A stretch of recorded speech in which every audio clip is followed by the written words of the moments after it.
1 2 1 2 1 2 1 2 1 2 1 2 1 2 1 2 1 2 1 2 1 2 1 2. Couldn't get that low note. Couldn't get the low note.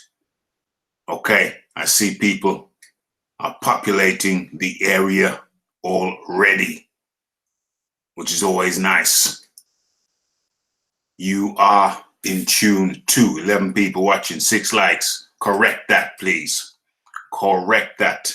Anyone in the building who is enjoying the show but has not smashed the like button, please kindly do so. Okay. Yeah, it's going up. It's going up.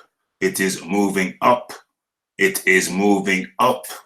We are almost at parity. Anyone who is in the building who is enjoying the show and has not smacked that like button, please do so. It is free of charge. There is no cost for smacking the like button. Hit it up. Excellente. Okay. Okay. So, where are we? It's Wednesday. It's the Philosopher's Hour. Episode 3 already. And yeah, I've got a lot of things to talk about. A lot of boxing stuff to talk about. So I think this show might be a tad boxing heavy. A tad boxing heavy. Okay. So my first thing, I think there's enough people in here already. I don't think I'm going to play a warm-in video. I don't, although I may. There are benefits to the warm-in video. In fact, I can think of one straight away. Okay, but first of all, let me select the music. Let me select the music. No, I don't want to go with that. That's played out. I gotta get some new music. But for the time being, I think I'll go with this. It's still good to me. It's still good to me. Where are we? Okay. So, yes, this is the Philosopher's Hour. Number 3, Raphael Dawkins. Okay. And as you know, anybody who has never tuned into the Philosopher's Hour before will know that it's not really primarily a boxing show. It's talking about how it's life. It's a live show more than a boxing show. But since there's been so many happenings, there's been so many things going on in the boxing world in the last few days, so many developments.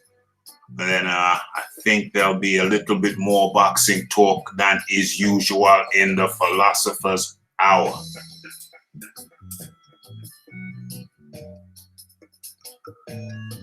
So,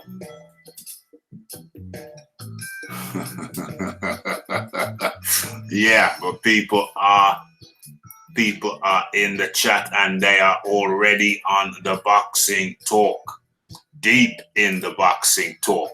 Deep into it. Okay, but in the meantime, we're gonna have a short warming video. Allow the place to settle. Allow people to warm into the place. Okay, so let me scroll down. Let me scroll on down. We're going retro, as per usual. As per usual.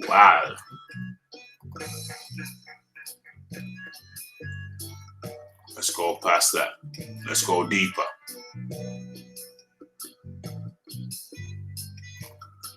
Deeper still.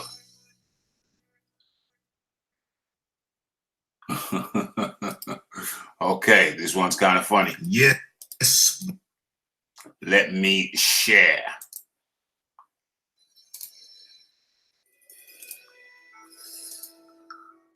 Boom. Boom. Okay. Yes, yes. It's Raphael Dawkins, Combat Radio, with another one.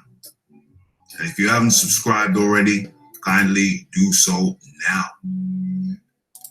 Let's get straight into it. Today, we're talking about, or we're looking at, Deontay Wilder's plans. Now, Deontay Wilder has been leaving cryptic messages regarding his next proposed bouts after Breezel. Now, as we all know by now, Anthony Joshua, the landlord, has been trying to trap Deontay Wilder into the ring. But as any hunter knows, the prey is always cunning and wily. And this Deontay Wilder has proved by his perpetual evasive tactics.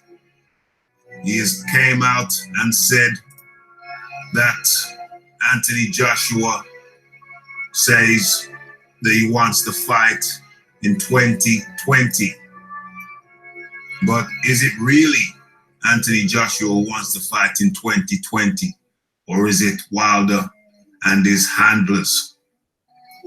Wilder has left cryptic messages about his future prospects. The future prospects he tends to fight, and the retro prospects. And in this article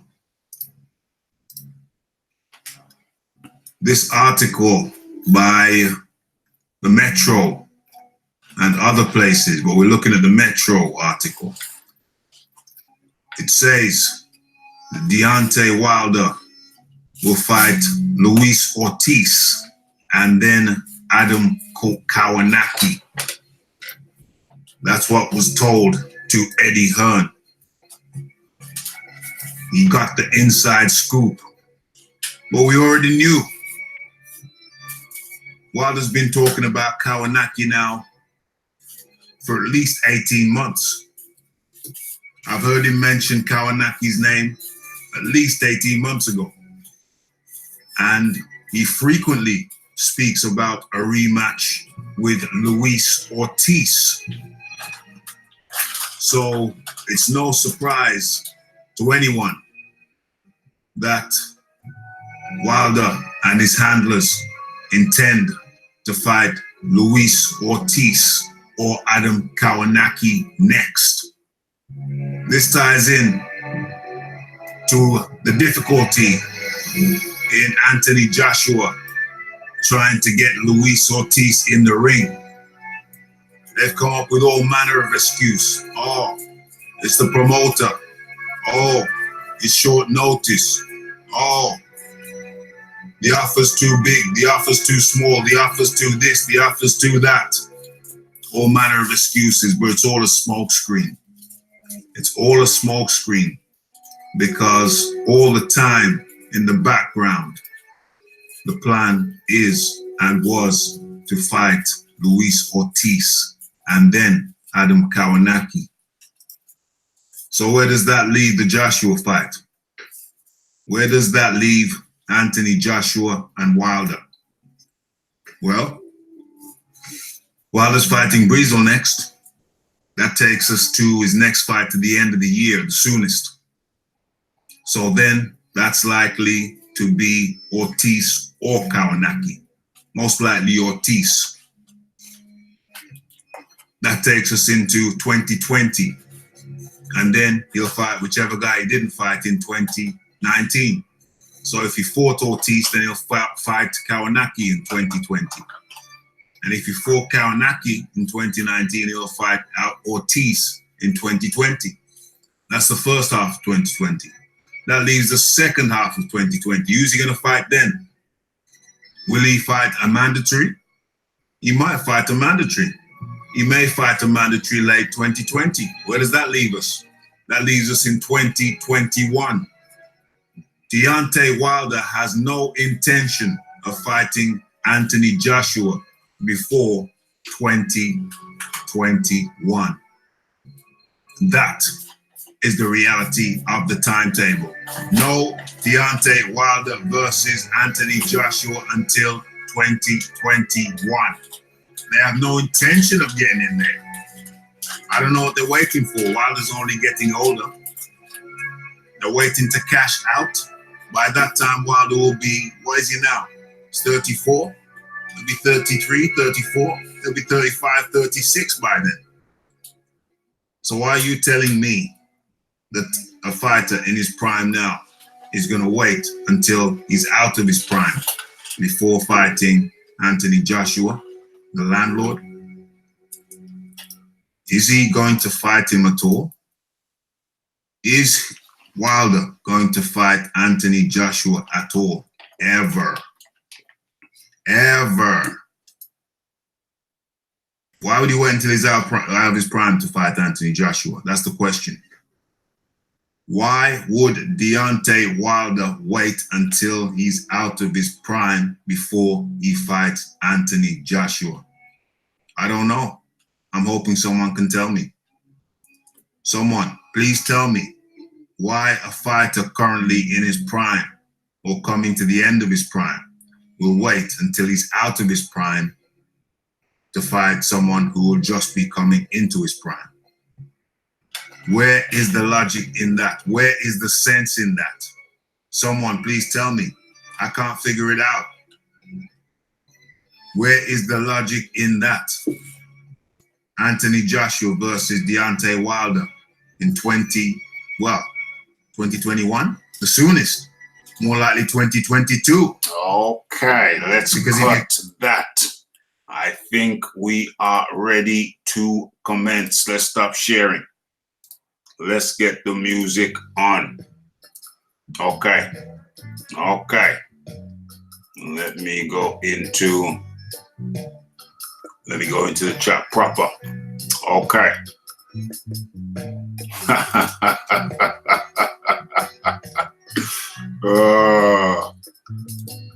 BS and shenanigans in the heavyweights, for real. For real. Okay, so let's get into it. The place is nicely warmed up, and I'll smash the like button too to join everybody. How are the levels? How are my levels? How's the music to vocals ratio? Seems fine to me. Let me square this up. Okay. Okay. So let's get into the roll call. Let's get into the roll call. Let's get this right. Let's get this right. Okay. So where are we? Levels are good, says John Dealy. Cal L says 100. Shola Ibofin in the building. Monique Thompson says it sounds good. Mike sounds right. Sounds right. Toby Bartlett in the building. Jim Reaper in the building. Where are we? Scrolling up. Cal L.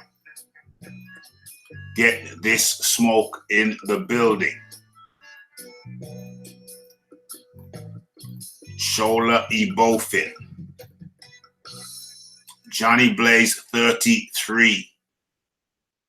Where are we?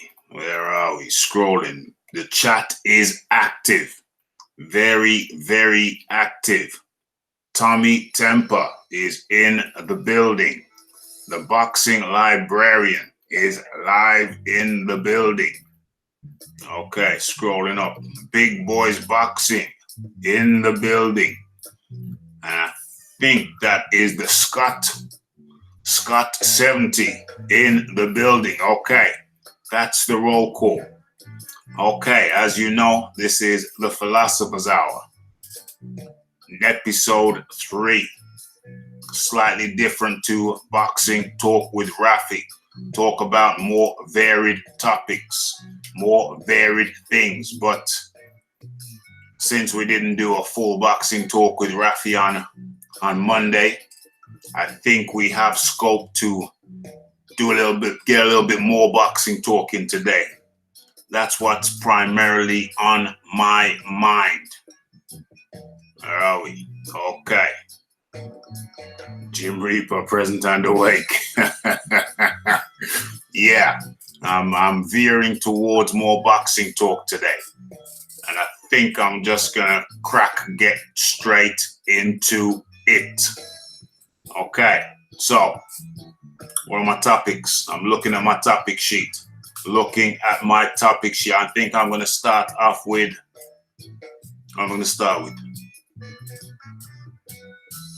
What am I going to start with? I think I'm looking at the WBO situation.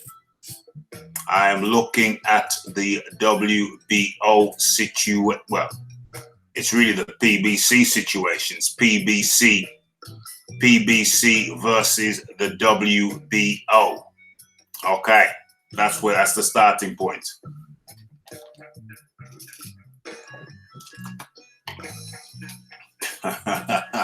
Yeah, we have to hide that one. That's kind of gross, the Jim Reaper. Kind of gross. We don't want those visuals, my friend. Okay, so where are we? Actually, let me invite a few people. Let me send out a few invites. Because we've got a new system, a new streaming system, which we are working on for YouTube. And I'm still getting myself acquainted with that. So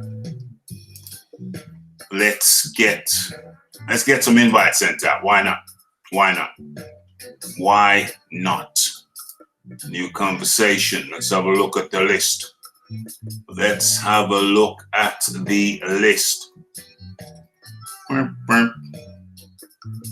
Boom, boom. Let's scroll down. The first topic will be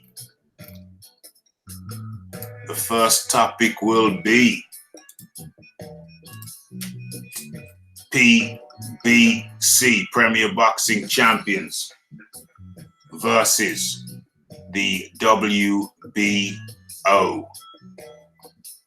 Let's have a look. Okay. Boom. Send that one. 1, 2. So let's get another.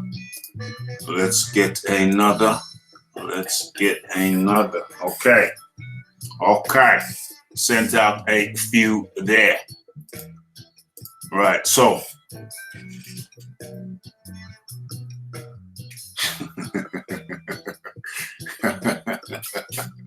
okay, so let's get into it. Okay, so right, so the word is okay. So who is this? Close that. Okay, so we got the guests coming in. They're coming in on mute. That is perfecto. They're coming in on mute. Okay, Kaz, the celebrity troll, is in the building. Kaz, the donate button is in the description box. Yeah? You like to come in here regular, so you may as well make a donation. The donate button is in the description box, yeah? So use it, my friend, use it. Okay. Right, so I'm going to go to the guests in a moment, but first of all, we're talking about the PBC and their new attitude towards the WBO. Okay, it seems clear that the PBC are on a mission. The PBC are on a mission as with regards to the WBO. And that mission is basically to say, hey, we don't recognize you. We don't like you. We are not going to acknowledge you as a champion, as a governing body. We, the PBC, will no longer recognize you, the WBO, as a governing body. How'd you like that? How do you feel about that? So, this talk that Spence gave about Crawford being on the other side of the street. Remember, Crawford's the WBO guy. Crawford holds the WBO portion of the belt. Yeah? So, now we've gone from Crawford being on the other side of the street to Crawford not actually existing, because the belt he holds, we don't recognize that belt. We don't recognize the WBO. So your belt is worthless to us. Is that the sketch? Is that the aim? Because I'm not sure that anybody's fully nailed down what the hell this thing is about. Okay, so in comes Get This Smoke. How are you today, Get This Smoke? Oh, I'm doing all right. How you doing, Raphie? I'm good, man. The weather's kind of calmed down a little bit over here. You know, we was having Florida summer weather for a while. I needed that to calm down. We don't have air conditioning in our homes over here. Oh, you poor sons of guns. Yeah. Maybe that's why you're so irate all the time. Who? Me? You know I'm chilled. I'm chilled. Oh, really? So what's all this about the PBC and the WBO then? Well, that's the PBC's doing. That's not my doing. That's what the PBC have come to. That's them. Maybe they haven't got air conditioning. Maybe they don't have Maybe they don't have air conditioning over at the PBC headquarters. But where did that conclusion come from? Who at the PBC said they're not recognizing the WBO anymore? Well, that they are not recognizing. They have had a show recently. They had a show recently, and they declined to recognize the WBO on that show, and that was on the Fox network. The WBO right, so maybe champions. Because carry on. Oh, say maybe it's the lack of air conditioning that got you guys extrapolating, reaching, grasping at straws, trying to, I don't know, create something out of nothing. Maybe it's a marketing strategy to sell a fight. Marketing strategy by not mentioning the WBO champions on the PBC on Fox. Yeah, in America, maybe you guys have the same term. It's called wedge issues, where you do divisive things in order to hype your side up. Do divisive things I think this is a manufactured out. Yeah. So here's the thing. The only two fights that are really of note that anybody care about is the undisputed fight at heavyweight, right? And Terrence Crawford and Spence. So Spence is not the PBC, he's Spence. And Spence says he's going to fight Crawford. The WBO are the ones enforcing Usyk and not letting the undisputed fight happen. So why is the spotlight only on the PBC? Why is the spot? Repeat that last part again. You talked about Kubrat Pulev. What do you say about Kubrat Pulev? I didn't say anything about Kubrat Pulev. I said Usyk. Oh, Usyk. What do you say about Usyk? I said I'm saying the WBO are enforcing the Usyk mandatory and not letting the undisputed take precedent. No, the undisputed is going ahead in December. Usyk has registered his what he wants to enforce his mandatory. His mandatory right. Yeah, but the fight. And I believe the WBO is going to, and I believe the WBO are going to honor that. And I believe Spence said he's going to fight Crawford, even in that same broadcast in the post-fight interview. So I'm not quite sure. This sounds like a tempest in a teapot. Okay, so the unified fight between Anthony Joshua and Andy Ruiz Jr. is taking place, I believe, in December. That's where it's scheduled. It's scheduled for December this year. Now, I don't believe that the WBO are going to in any way impede that process. That fight will be for undisputed. All the belts will still be on the line. What Usyk is talking about and the WBO are talking about is they want, after that fight, they want their guy to get the first crack of undisputed after. Right, but that wouldn't be for undisputed. That would be for the 3 belts. No. Hold on. Anthony Joshua and Andy Ruiz Jr. are fighting in December. Okay, that's for undisputed. And then no, that's for 3 belts. That's to get AJ's 3 belts back. You need Wilder for undisputed. Oh, sorry, undisputed. Yeah. Forget it. I was forgetting about WBC. Okay, so Anthony Joshua and Andy Ruiz Jr. are fighting for the 3 belts in December. And then after that, in comes Usyk, and he will be fighting for the 3 belts also. The undisputed can only happen with Deontay Wilder say so. And so far,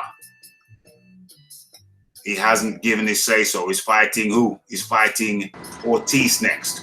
And then after that, he's fighting Tyson Fury after that. So undisputed isn't even on the table right about now. Well, if we're going by that broadcast, we saw all 4 belts sitting across each other on that broadcast, and them talking about making the undisputed fight then. Undisputed at heavyweight. Yeah, and then that's when we both sat across from each other. They tried to, create a little bit of face-off action, but sort of fell flat. But still, those guys are talking about fighting each other. But it sounds like.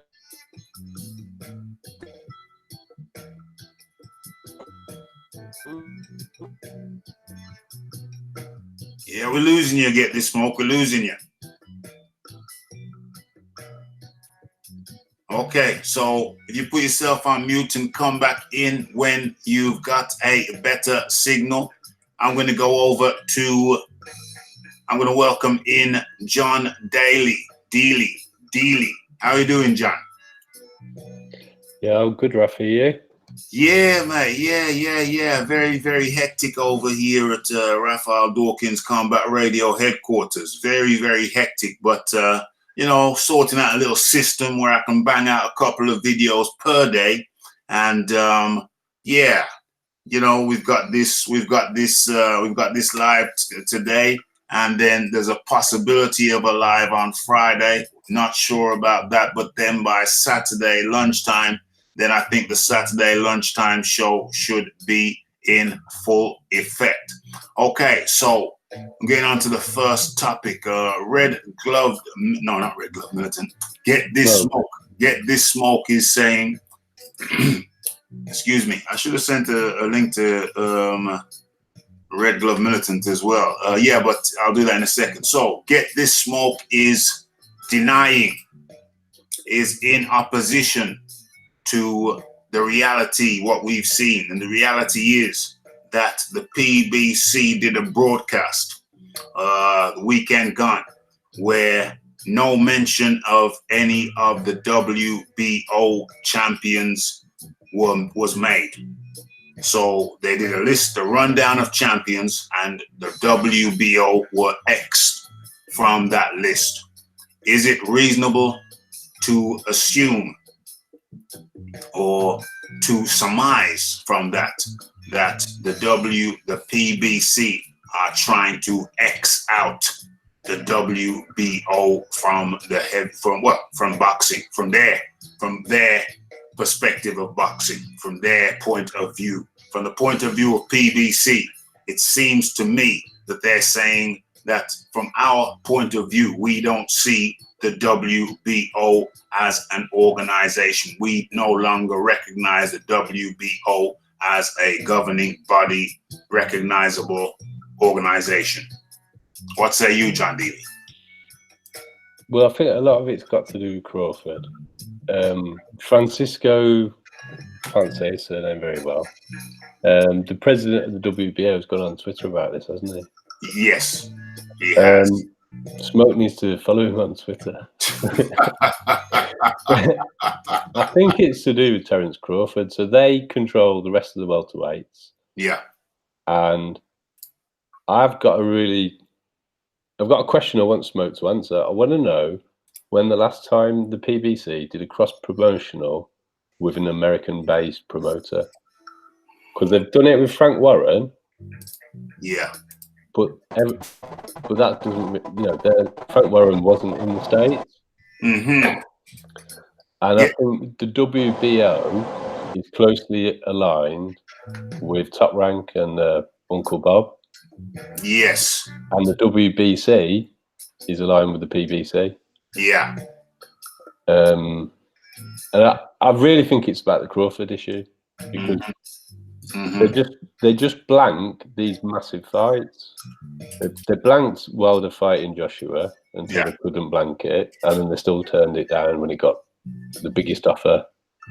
I think that was going to happen, and they're just burying their head in the sand. That ultimately, for us to know who the best welterweight is, it's Spence versus Crawford. That's the fight. That's the fight. But if they no longer recognize the WBO, then that fight then becomes a non-fight, because the other guy is with an organization that we don't recognize. I think that's their agenda. So their agenda is to not do anything with Top Rank, and to undermine Terence Crawford and just pretend like he's not there. They're completely just pretending like he doesn't exist. Yeah, I mean, okay. So are we? One second, get this smoke. 1 second. So I'm just responding to John Dealy. So I'll call you in a second. So it seems as if this Spence versus Crawford situation seems to be the catalyst for this whole situation. Seems to be the catalyst, John. I think so. I mean, I think they're quite happy that if Andrew Ruiz beats AJ and retains the 3 belts, we're going to hear a lot about the other sanctioning bodies. Yeah. I mean, unless they don't want him to fight Usyk, which I think Usyk would be a nightmare for him. Usyk would be a nightmare for who? For Ruiz. Yeah. He's got a better reach. He's going to just box him on the back foot. Yeah. So he'll just move and just score. And so they might drop the WBO rather than take on that mandatory. Yeah, yeah. So, but I mean, Ruiz has got to beat AJ yet before they get there. Yeah. So you asked the question to get this smoke. So if you pose that question to get this smoke, What I want to know is when the PBC last did a cross-promotional fight with an American-based promoter, because I think it was Floyd versus Manny. I don't think they've done anything since then. And unless it's that big, I don't think they'll do it again. Get this smoke. So I would like to ask you when another American-based. Firstly, I am not the person who tracks when PBC. Get this smoke. Get this smoke. Everything you just said was cracking up my thought. Everything you get this smoke. Everything you just said cracked up. So if you repeat what you said, please. Okay. Okay. How about now? Still cracking up. You're good at this very second. You're good. You're good now. Okay. What I'm saying is I don't experience boxing in the terms of PBC doing cross promotions. What I understand about all promotional organizations are they do, if they have the inventory, then they keep it in house, and as soon as their inventory is thin, they go out, and that's the nature of boxing. That's the nature of everybody. And what you're talking about really is just how thin other promotional organizations are in particular weight classes. And I think you guys are furthermore muddying the point of the WBO getting involved in the marketing now of Spence Crawford, and Spence himself saying that he's going to fight Crawford.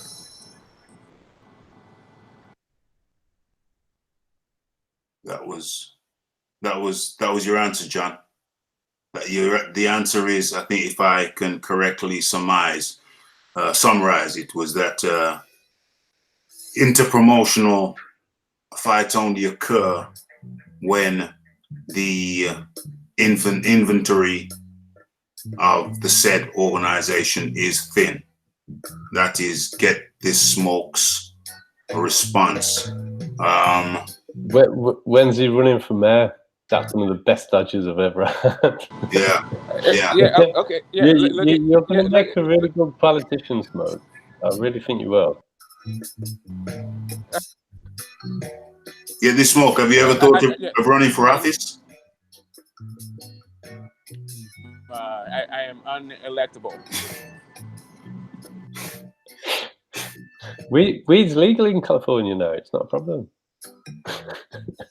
Yeah, I got it. That's not even the half of it. That's not the half of it. That's not the half of it. That's one of the things that That's not the half of it. Okay, so I don't think that's first of all, we get this Smoke to respond to get this. First of all, let me bring in Red Glove Militant. Red Glove Militant is with us. How do you do, sir? I'm doing good. How you doing today? I'm doing good, my friend. You know, it's kind of hectic around at Raphael Dawkins Combat Radio headquarters. It's very hectic up in here. You know, we're doing some renovations or, you know, some remodeling work, and, you know, I'm working as well. So it's very hectic up in here. But you know what? I think I'm pacing it out. I'm timetabling out the thing. So we're going to get through this. We're going to get through this and get back to normal scheduling, hopefully by next week. All right. That's what's up. And big shout out to the panel, Get the Smoke and John Dealy. Indeed. So your observation. What's up? Yeah.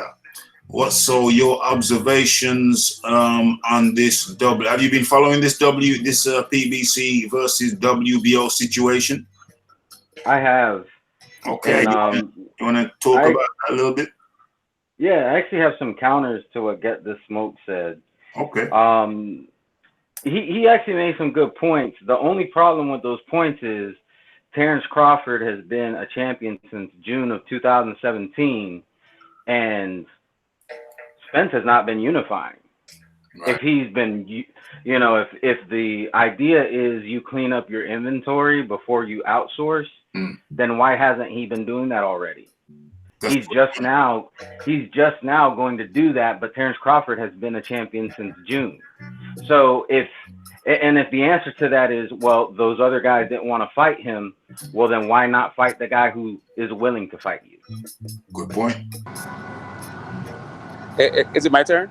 Yeah. Oh, okay. So the inventory at PBC, it requires several guys to fight each other, and fighting Porter, which is what he said he was going to do. The only thing that's at issue is what Crawford's team is doing, and what they've been unable to do in their build-up of the fight, and what their expressed intent was to also get a belt before they fought Spence. It's just that they're not able to get this other belt. If they can, they can. But I don't understand. I don't know why it is only Crawford, only Spence or bust. Spence has options. Crawford has options. I think he should explore them while Spence does what he says he's going to do. What he said he was going to do before Crawford was even at 147. I've got a question for you then, Smoke. Now that Manny's available and has a belt, why don't those two fight instead? I would love it if Crawford and Manny fought. I would absolutely love that fight. Okay, so I would also love Crawford Ugas. I would also love Crawford Danny. There's several fights for Crawford. It's not just Spencer bust. So you are in no rush then.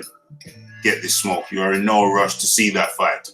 The top rank people, they want the fight immediately, but the PBC not so much. Not so much. You are in no rush to see Crawford v. Spence. Is that a good summary of your thoughts? It's not that I'm not in a rush. It's that both teams have expressed what they said that they were going to do, and I'm going to hold it. They said they're going to fight at the end of 2019 or the beginning of 2020. So that's what I'm expecting. All this other stuff is just, build up. Well, Spence also told him to get a belt and he'd fight him, and he didn't. And he got a belt and he still hasn't fought him. Remember, he became champion in June of 2018. So why, if you're holding them to their word, you're interpreting. Carry on. I'm saying you said you're going to hold them to their word.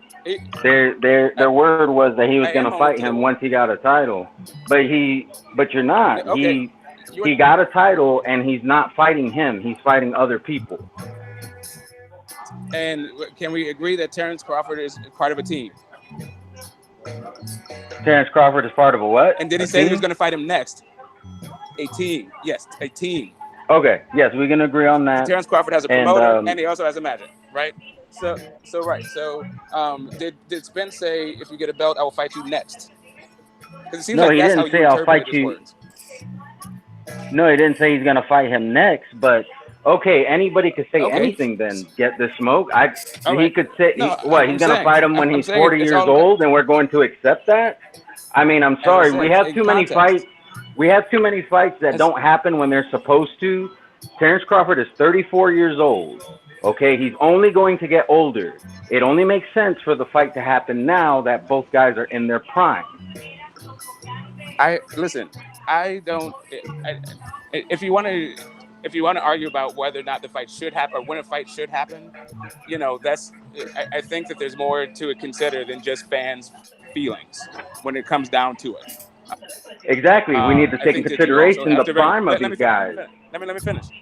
I got it. That's why I'm saying that if they fight at the end of 2019 and or the beginning of 2020, I don't have a huge problem with them making sure that they get as much out of this fight as they can. Because for Terrence Crawford, this basically is his retirement package. So I'm not trying to rush his retirement package because, where is he going after? I think a Pacquiao fight would be great to boost his numbers and also help him in the negotiations when it comes to the Spence fight. But there's no way Manny's going to fight Crawford. He's only going to fight Spence. It's also Manny would also, if Manny has two belts and he fights Spence at Dallas Cowboy Stadium for undisputed, whoever is in that position, that's a huge fight. I don't think Manny wants to bar Spence anyway. How many fights do you think Pacquiao has? When Manny was in the ring after Spence fought Garcia, he wasn't calling out Spence. I mean, maybe that wasn't about Spence next, not Spence at all. I just think Spence is all wrong for Manny, to be honest. I don't think. Well, it's going to be hard to it's going to be hard to become undisputed if Manny has a belt and he runs from him. Well, I mean, it's going to be hard to be undisputed if you're not recognizing the WBO as a valid sanctioning body either. Okay, but again, you're saying that Spence is BCC. Is it Spence? Because Spence said he's going to fight Crawford. So now guys got to keep your term straight. Is it PBC that's not recognizing the WBO, or is it Spence that's not recognizing the? So when was the last time Spence called out Crawford? At that press conference that you guys are referencing, where you're saying PBC doesn't recognize the WBO. Right, okay. They had all the fighters Specifically, the spoke only right champion then, and he said, "I'm going to fight the guy." Yeah. Specifically, the only champion they didn't refer to was Crawford. And since we're holding Spence's word, sorry, go ahead, John. Not they, Spence. Spence called out Crawford specifically. All right, so we're gonna hold Spence's word in such high regard. Okay, then. Oh, I forgot what I was gonna say. But it'll come back.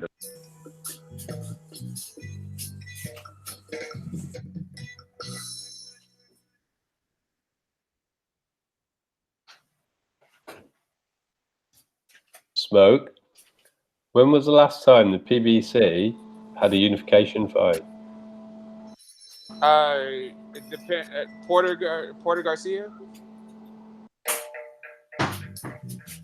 No, sorry. Unification. No, sorry. Garcia Thurman. The next one will be Spence. The next. Say again. How many years ago was that's that? The last one up. There's a view that the PBC. There's a view the PBC have committed to a certain number of world title fights on Fox and Showtime, and so they're preventing unifications to fulfill those requirements. Are you aware of that accusation? And who doesn't? DAZN does. How is it from Matchroom Top Rank? DAZN and Matchroom don't make deals based on the number of title fights. They make deals based on the number of fights. There is a difference. They do not block unification fights, particularly Matchroom. Matchroom have come off worse from a lot of their matchmaking lately. I'm sorry, I went out for a second. I didn't hear you. You didn't hear me? Okay. Well, what I'm saying is Matchroom have not blocked any unification fights, and they've come out worse for it on several occasions. Yes. Okay, I got it, and I hear you. So how many, let me ask you a question. How many television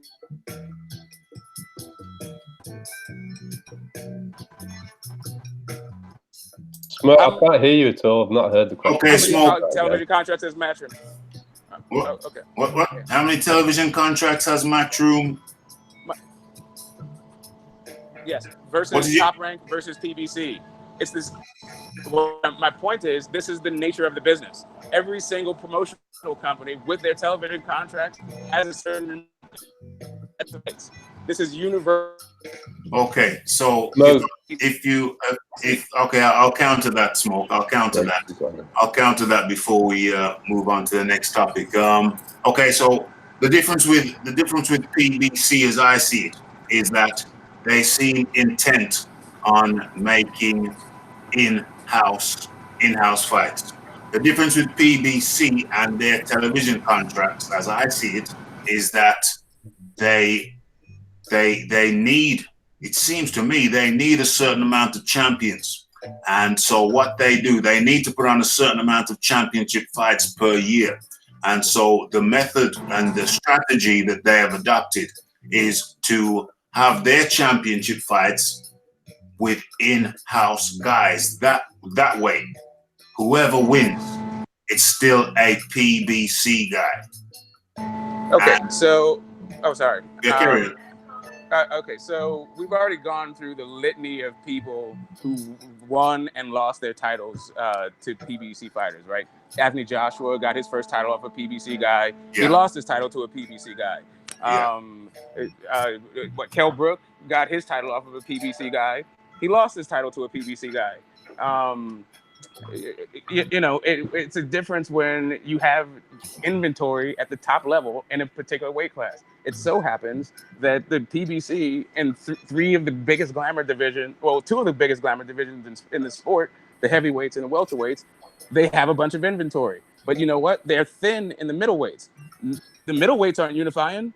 No one's just like going, hey, why aren't they? They're all on the zone. But everyone's pointing this finger at the PBC while the guy who was the unified champ has been injured for 2 years. Just 1 second. They just had That wasn't a quite the point I was making. at middle. No. Canelo versus Jacob. So what Correct. That's one fight in a year. So what right? are you talking about? Canelo Right. is unified only, with 3 belts. Right. That's the only. That's so right. So Okay, they did one. but so they did one. But this is so, PBC's third unification. Hold on. This is PBC's third unification since 2015. Okay, Terrence Bud Crawford has already become undisputed at one weight division. That's not the third. That's not the third since 2015. So all right, what are the other unifications? Back it up. What are the other unifications? Gary Russell Loma. That was actually a top rank in PBC. Pacquiao Mayweather. Pretty sure that was a unification. And depending on how you look at Thurman Pacquiao, if you consider the WBA regular and the WBA super, you could consider that a unification. I don't. That's a little bit technical for me, but that's just off the top of my head. Right. So one of those you just quoted was in 2015, and the other one. Right. That's the parameters he set. It was since 2015. Oh, okay. Well, that's a bit weak, isn't it? Really? Well, if I'm not mistaken. That's what he said. Crawford, if I'm not mistaken. He just said 2000. No, that is what I said. Crawford that is what I said. That time, and so did Usyk. The other fighters in different divisions have gone off and become undisputed. And within that period of time, the PBC have managed to come up with 3 unifications, and one's a bit sketchy. Okay, I literally just read WBA. Just to be clear, WBA Super and WBA Regular is not a unification, because when they fight, whoever wins that fight doesn't keep both belts. So that is not a unification. That is a consolidation within that body. So that does not count. I'm with that. And the Loma Russell fight. I'm with it. I agree. The Loma Russell fight you just quoted was 2 years ago. Danny Jacobs fought Canelo. Where he's in their last fight, and you're saying the middleweights aren't unified. You're not being accurate with the facts, man. Right. Come on. That's the last major middleweight fight on the zone was probably number 1 and a lot of people's number 2. Okay. Come on. That was you got to do better than the that. last. It's the only. How long have you been going for? That's not the last. It's the only. You're picking up one. You're pointing out the only fight that they've done. The zone had a platform for 12 months yet. Okay, so when's Canelo had a platform for 12 months. So when's Canelo Andrade happening? Well, I don't know. It's a good point. Okay, all right. So okay, but they just had a unification. Okay, let me tell you something. Hold on, at welterweight. Wait up. The last unification that PBC had was when Keith Thurman fought Danny Garcia. That was a real unification. That wasn't a consolidation within the WBA. That was an actual unification. How long ago was that unification bout? I don't know. 3 years ago. It was like 2 years ago. It was like 2 years ago. Right, so you're going to make a big deal about. Hold on. You're going to make a big deal about Andre Canelo not happening. We don't have a date yet, but guess what? It's been over 2 years since that one unification happened at welterweight. Okay, and we're just now going to get the next injury, one. right? We're just going to throw out injury, right? We're just going to ignore the fact that my man's been injured the entire time and just came back. So they didn't have any other. But guess what? He's not the only. But he's not the only champion. But he's not the only champion. But he's not the only champion at welterweight. He was the. Listen, when he went out, Kell Brook had the one belt, and the other belt was at top rank of the WBO. The Pacquiao had it. Nobody was unified. Keith Thurman got stripped. He was the unified champion. The last Pacquiao had the regular. Pacquiao was the WBO champion. He was at top rank when this happened 2 years ago. We're talking about the landscape. Anyway, Thurman was the unified champion. Kell Brook had the title. Pacquiao had the title. And then Thurman got stripped of the WBC for inactivity because he was injured. And then there was a unification. They got the WBC. Porter and Garcia fought for that vacant title that got stripped from Thurman.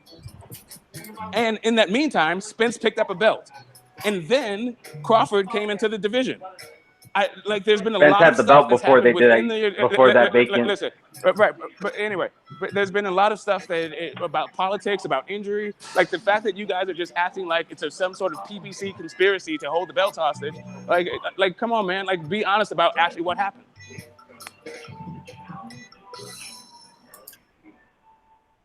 All I'm saying is other outfits are having undisputed champions, Terrence Crawford and Usyk, and for PBC to have the biggest roster out of everybody, they should have more unifications than they have. Yes. The guy was injured, and Usyk is in a weak division in cruiserweight where the inventory is thin, and then also 140 is the same thing when Terrence Crawford was coming through it.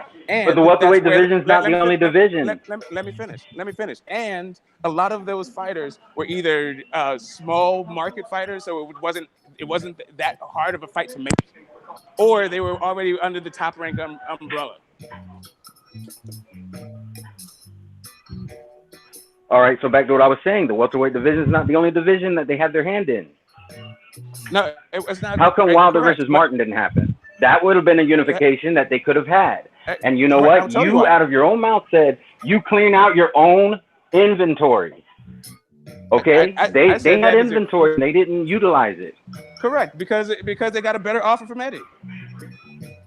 The same reason why the Parker fight didn't happen. It's not about the offer then. Hold on. It's about the offers then.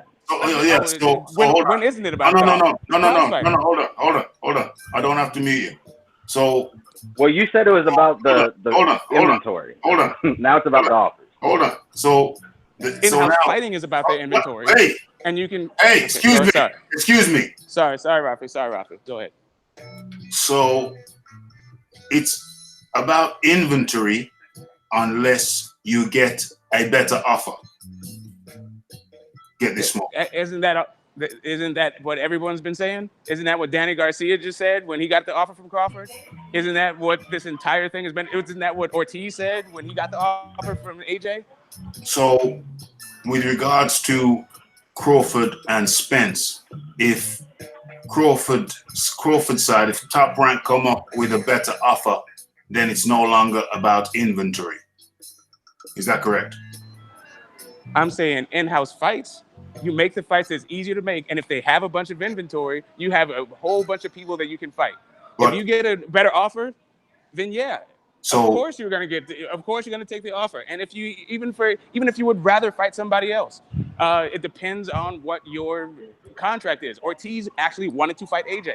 So he didn't care that he had a better offer. So he didn't care that he had a better offer. So the offer trumps inventory. It depends on the fighter. Like I said, Ortiz wanted to fight AJ regardless of the offer, but the promoter had actual say over who Ortiz fought, and he said the offer actually from Wilder, which was easier to make, also was either the same or more. No, he didn't say that. What Jay Jimenez said on the Boxing Voice was that their promoter lied to them. If they knew that it was a $7 million offer, which it was, they would have took it. But the promoter said that they can get it up to 10. So at no point did he say that he lied. What he said was Jay Jimenez said that their promoter lied to. No, okay. Lied, maybe not. He didn't say it. He did not say. He did not say he lied. What he said was he went with what the promoter said, which was that it was a lowball offer. But he doesn't agree that $5 million is a lowball offer. But the promoter still thinks that $5 million is a lowball offer. As a matter of fact, the promoter said that he actually had an offer already for Wilder for at least that or more. No. We're talking about Ortiz. That's $7 million. We're talking about Ortiz. Yeah. So what's the point? Okay, I need to wrap this up shortly. But what I'll say about the Ortiz Joshua offer was that Jay Jimenez, the manager of Luis Ortiz, went on a popular show and said that their promoter misled them. Their promoter told them that it was a low ball offer. They were being low balled. and they didn't know it was a $7 million offer. And if they known that, they would have took it. Well, no, not that they wouldn't have. That they would have took it. They would have not called it a lowball offer. I don't think they had the power to take it. I don't think for them to actually take the AJ offer, it would have had to have been better than the Wilder offer, and apparently it was not. Well, apparently when they found out that it was 7, they would have took that 7. They would have. Well, Jay said they would have taken the 5. They would have taken the 5. Have to be 7. Yeah, that's what he said. He said he would. He said he preferred the AJ fight because he said he felt like he had a better shot. Right. They did not have the power to actually accept any offer. All the power lay with the promoter. Yeah, that's correct. So that's you guys are painting the pre-BC with a very broad brush, and what it is a platform. It's not a fighter.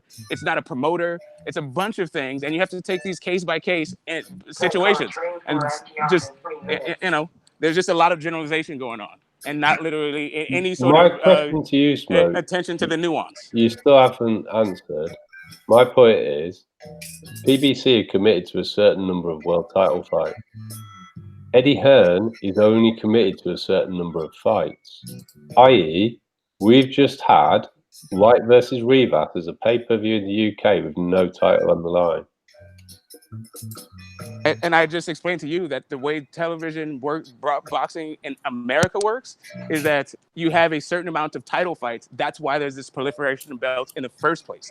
Well, Top you Rank has could be right. let me finish. The Top Rank has the same thing as PBC. You were just pointing out the PBC instead of looking at the system as it exists. Right. I'm not going to say that Bob hands are clean in this. Bob can be just as bad. And he definitely is in a situation where Crawford is on his own and he hasn't really got anybody else to match him with. So if the boot was on the other foot, I'm not saying that Bob Arum wouldn't be doing something similar. However, we've seen the PBC try and freeze out 2 marquee fighters, i.e. AJ pre him fighting Ruiz and Crawford, because they're not in-house fights. That's what I think. I'm not saying that nobody else wouldn't do the same thing. I'm saying we are seeing that happen now. I'm just saying that Top Rank has a 16 championship fight thing too. Why do you think they're pushing this lineal thing so hard? Oh, they're pushing it hard. No, that's fine. Lineal? They're pushing lineal hard? They are pushing it, yeah. I've even seen Fury being interviewed saying he's like any other young, hungry contender, and as the champion, he needs to be on his A game. Oh, lineal, yeah. Yeah. Quotes, he was describing him as a young, unbeaten challenger. Yeah, he's the only one I've seen really pushing the lineal thing. I don't see any other fighter in other divisions pushing it. Matt Kellerman, Andre Ward, Stephen A. Smith. They did a whole segment on it. You can YouTube lineal, like Tyson Fury lineal, and it's a bunch of ESPN stuff with him wearing suits with all the lineal champions on it. Like, come on, man. No, you're right, Smug. All right, pardon my ignorance, but I don't watch shows. Okay. I mean, what do you expect from the shows? I don't watch them, so just that's due to my ignorance, though. I'm not gonna invalidate what you said. That's on my ignorance, but just so you know, I don't watch Stephen A. Smith, Max Kellerman, or any of those clowns. They're shows as far as I'm concerned. So that's what I'm saying. These are, every organization has their little media blast thing to promote whatever the hell their economic interests are for that station and that stable of fighters. So we've got a number of topics to get through. I'm gonna go along the panel and get your final thoughts on this particular matter. What was my original question? The original question I posed was the PBC freezing out the WBO. Get this smoke. Your final words on that topic. I think that it is a mutual Cold War that they're using for marketing purposes. Who's using for marketing purposes? Both the PBC and the WBO. How are the WBO using? What are the WBO? What are the WBO using? Okay, so do we just say, didn't John just reference the WBO president coming out on Twitter and saying how the PBC are freezing out with the Crawford fight? They're freezing. This entire thing is about the Crawford Spence fight. Okay. That doesn't sound like promotion to you. That doesn't sound like marketing to you. Sounds like marketing to me. Okay. So, moving along. Red Glove Militant. Your final word. I think that they're trying to freeze them out. PBC. Yeah, I think PBC is trying to freeze out the WBO. I think it does have a lot to do with the Crawford Spence fight, because it is a very glamorized division, and I'm not saying it shouldn't be. It's a very exciting division and has a lot of potential. But because of that, I do think that there's a lot of focus being put on it, and I think that this decision was stemmed from that.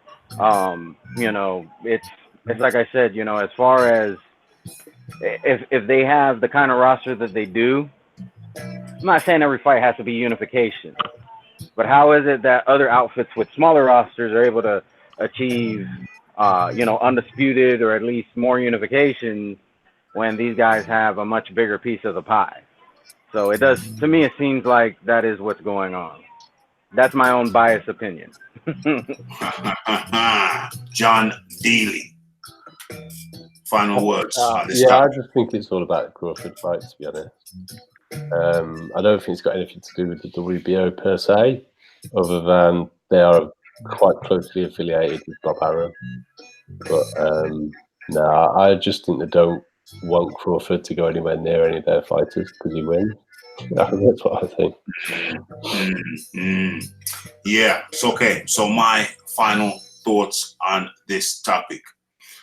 I think it's clear that with the broadcast in question, the PBC on Fox, when they went through all the champions and left out the WBO champions, I think that's a very clear signal, a very clear sign that for whatever reason, for one reason or another, they are now Xing out the WBO.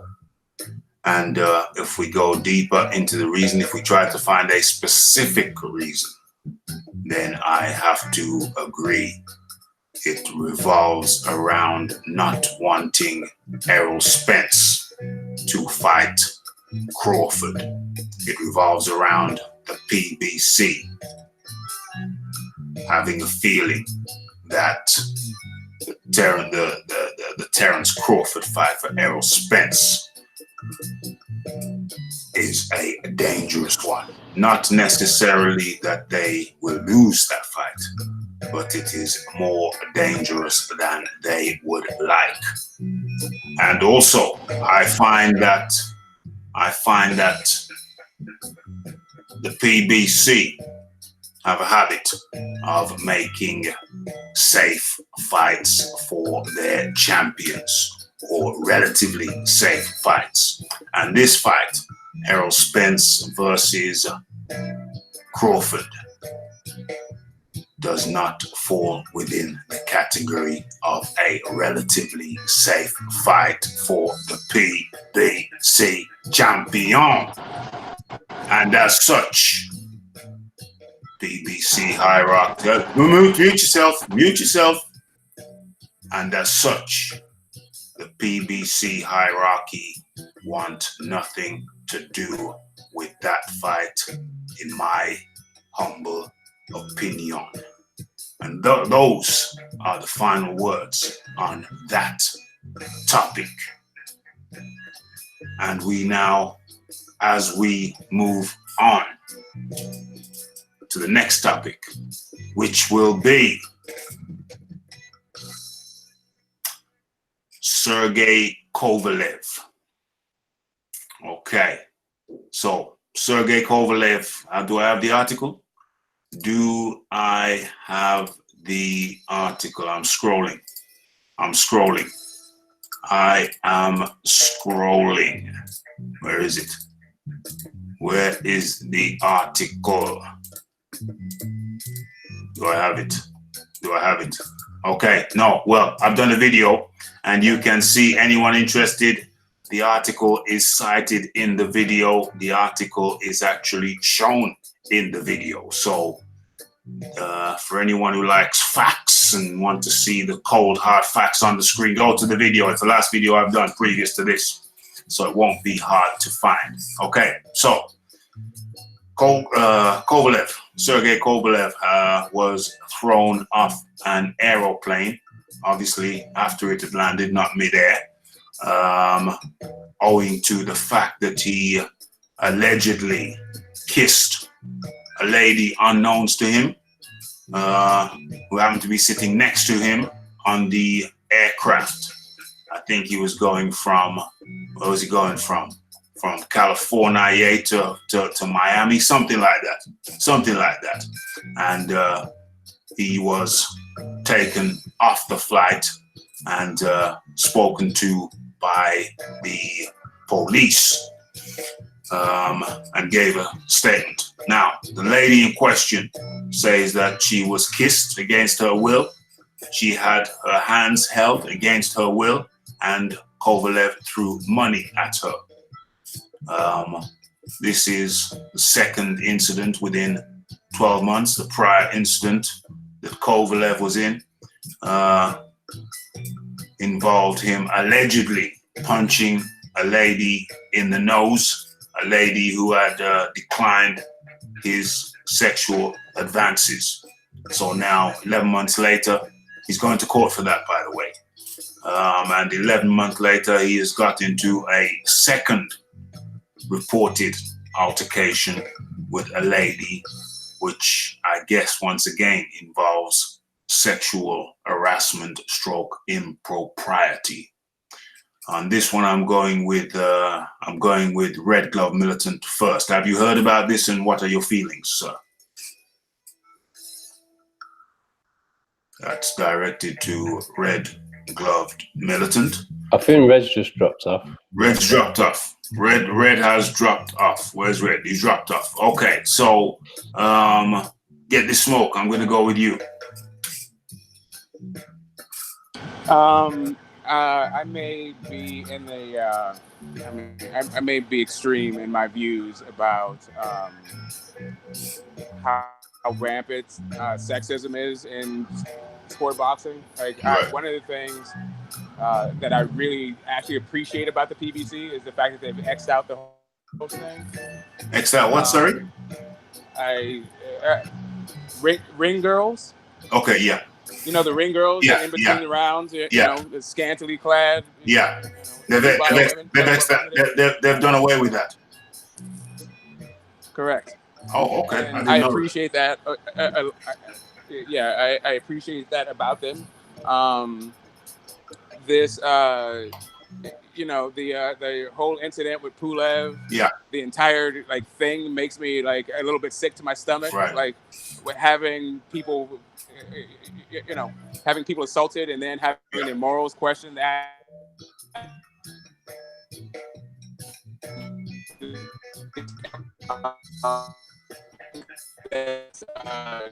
Okay, I'm gonna stop you there because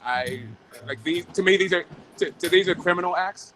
okay. And I think that they should be such. They should be what? I mean, you know, treated as such. Okay, yeah. So in summary, these Should be treated like what? criminal offenses. They are criminal offenses and should be treated as such. Okay. So over to John Dealy. Yeah, over to John Dealy. Thanks, Get the Smoke. Over to John Dealy. I think Kovalev just keeps proving what a horrible man he is. He keeps doing it time and time again. I think he was probably drunk. there is that query: is he actually an alcoholic? So maybe you want to put some money on the upset for Yard. Yard by Kovalev liver failure. Yeah, well, if he's practicing a left hook to liver, we've done his glass to the body already. He's his own worst nightmare. He's been done for sexism. He's assaulting women. He's a proven racist. He just gets his best off moving back to Russia, where these things are probably not frowned upon. Yeah, get away with it. Yeah. Kovalev, he just doesn't seem to have gotten he hasn't got the memo. No. He hasn't got the memo. Welcome to the 20th century. He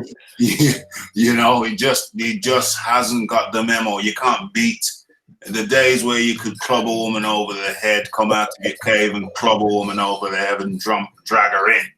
Those days are long gone, and rightly so. They are long gone and rightly so. I mean, he just seemed to come from, he's not a good advert for Russia. Kovalev is not a good advert for Russia. It makes Russia seem backward. It may or may not be, but Kovalev just makes Russia seem backward. His behavior is intolerable.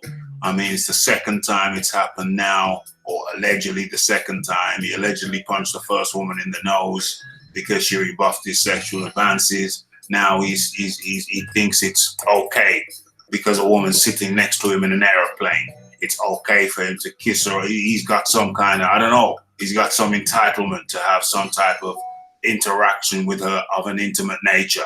It is totally outrageous and bizarre. Red Glove Militant is back with us. How do you do, sir? I'm doing good. Just had a call come in on the phone. No and problem. that's where I do my hangout. Yeah.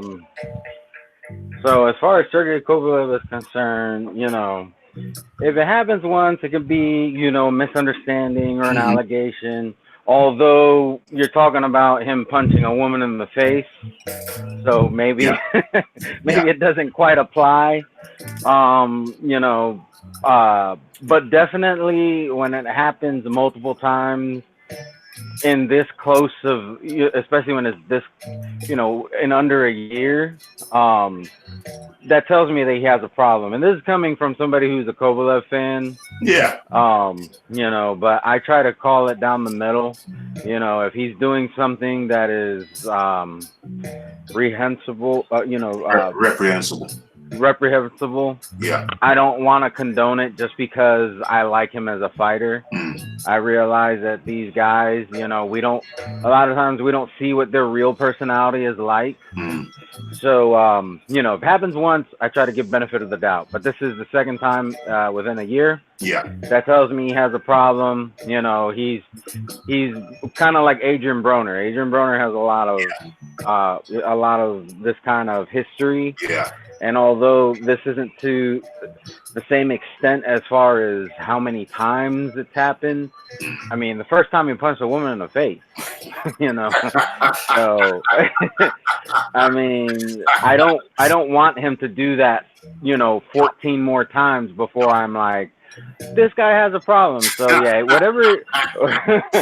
whatever demons he's dealing with, he needs to see a therapist. Yeah. If it happens again, I really think that sanctioning bodies need to take a stand and start making suspensions based off of behavior like this. Well, you see, my problem is the woman is not pressing charges.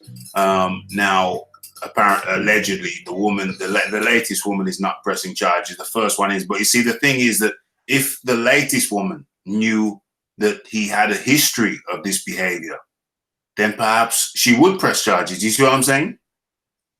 But the fact that she's not, the fact that she probably doesn't know who the hell the guy is, She doesn't know that this guy has previous form, as we say over here in the UK, has previous history of this type of behavior. She probably may just think, oh, it's just a drunk guy on a plane. He got a bit over amorous. Forget about it.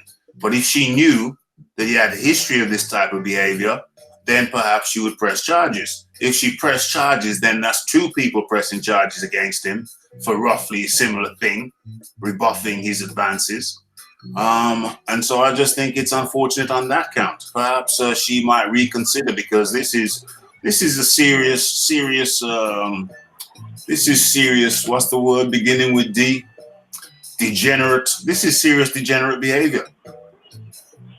Yeah, and it is, and just like, you know, here in the States, you can be fired over. It's not like a common thing, but depending on what you do outside of your workplace, yeah, you can be you certain things can get you fired, you know, even though you're not on the clock. Yeah. And I think, and I'm not saying these guys should lose their boxing licenses altogether, but if you put a suspension that is sizable, where, you know, it's going to make a difference in their financial earnings, I think they'll be a little bit more, I think they're going to mind their behavior a little bit more. A little bit more circumspect. Exactly. Yeah. And I mean, there are some kids, you know, it's not, here in the States, it may not be like a huge amount of kids, but there are some kids who watch boxing.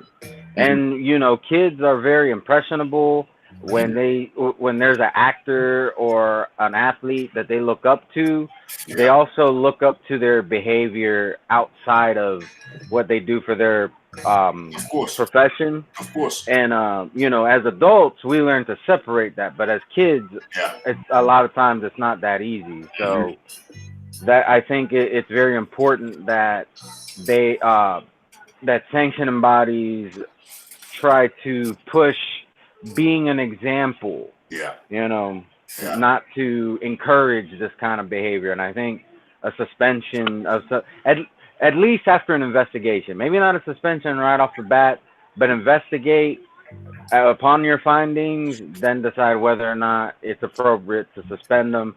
And don't give them 6 months. You know, if it turns out that, you know, he was completely in the wrong, you know, first off, they can make him go to, you know, some kind of sensitivity class like they did with Kovalev, I mean. And then, you know, slap some kind of a suspension on top of that. And I think other athletes will take notice and mind their behavior a lot more. Absolutely. They got to learn to mind their P's and Q's. Final words from Get This Smoke on this topic. If he's with us. If Get This Smoke is with us. 3, 2, 1. And final words from John Dealy on this topic. I think he's back on the bottle, and as long as he can get out of the States and get to Russia, I think Yard wins. Well, you know, sometimes you have functioning drunks. Yeah, you do. You sometimes have functioning drunks, functional heroin addicts, functional crack heads, allegedly. I don't know. But how old's Kovalev now? He's got to be, what, 34? 30? Is he 36? Yeah, I think he's more like 36. I think he's 36. So I think he had, I mean, John Jackson was basically saying he was a functional alcoholic when he was training there. Yeah. You can only stay at the top of the sport for so long, and doing stuff like that's going to shorten the length that you can do it for. That's to shorten the length. Do that. Okay, Get This Smokers dropped off. Right, my final words on this topic is Kovalev. There seems to be a pattern of behavior here. There seems to be a pattern of behavior. You can only give a guy passes for so long. I mean, I draw the line of punching a woman in the nose because she said no. I'm sorry, I cannot tolerate that. No. I can't tolerate that. That's gone way past the line, way over the line. And then for this latest incident, the guy's a light heavyweight champ. He is, as a champ, he is a representative of the sport to a certain extent. Even though this woman has declined to press charges, I wish someone would speak to her to have her change her mind, to let her know, which she probably doesn't know, that this guy has previous form. This guy punched a woman in the nose because he actually followed her home and then punched her in the nose. It's not like they were in the bar. And I'm not saying that the location of the punch in the nose it makes it any better or worse, but I think it does make it worse that it was premeditated, that he actually followed her a distance.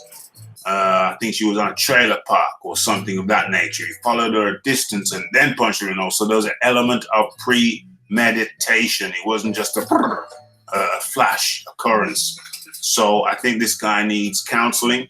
I think he needs treatment, which he should pay for, of course. And yeah, he just needs to be sanctioned. He needs to be sanctioned in some way if this woman presses charges. The former matter, there's a court case going on for it. It's intolerable behavior. My final words, this behavior is intolerable and wholly unacceptable. And it needs to be some form of sanction from the commission. The law hopefully will sanction him also. He'll get sanctioned by the courts in some way. But this is entirely unwholesome and unacceptable behavior from Sergey Kovalev. He has a number of vices, and I think the time has come for him to get some kind of punishment. Okay, right, so we're moving on. There's lots of topics. Let's get into the next one. Right, so what we're looking at here, we've done PBC. Actually, we've cracked through most of them. I think there's only one main topic which comes to mind left. And, oh, well, there's a couple. There's a real big one. But let's do the Andy Ruiz one first. Well, it's Andy Ruiz stroke Eddie Hearn stroke where will the fight take place stroke is a setup stroke. Yeah, let's just get into it. So Eddie Hearn has come out today and said that, yeah, they've pretty much finalized the venue. Andy Ruiz side will get the notification within, what did you say, 24 hours or 48 hours? Within 48 hours, Andy Ruiz's side will be notified as to the location. It's been finalized pretty much. They're going to get the notification over to Andy Ruiz's side. Eddie Hearn says the favorite location is Cardiff. Yeah, I don't know if I want to close off the question too much. I don't know if I want to ask the closed question. I think I'll just put it out there. First of all, to John Dealy, your general thoughts. It looks like a location has been picked and it looks like Cardiff. But definitely think Eddie's statements just sort of put it out there that they're in charge. I think he's just looking to show that the contract he's got is watertight and Andrew Ruiz will have to do what he says. He intentionally ignored location when he made his statement. But I think it'll be in the UK now. I think Cardiff's going to be the venue. I think it's going to be in December.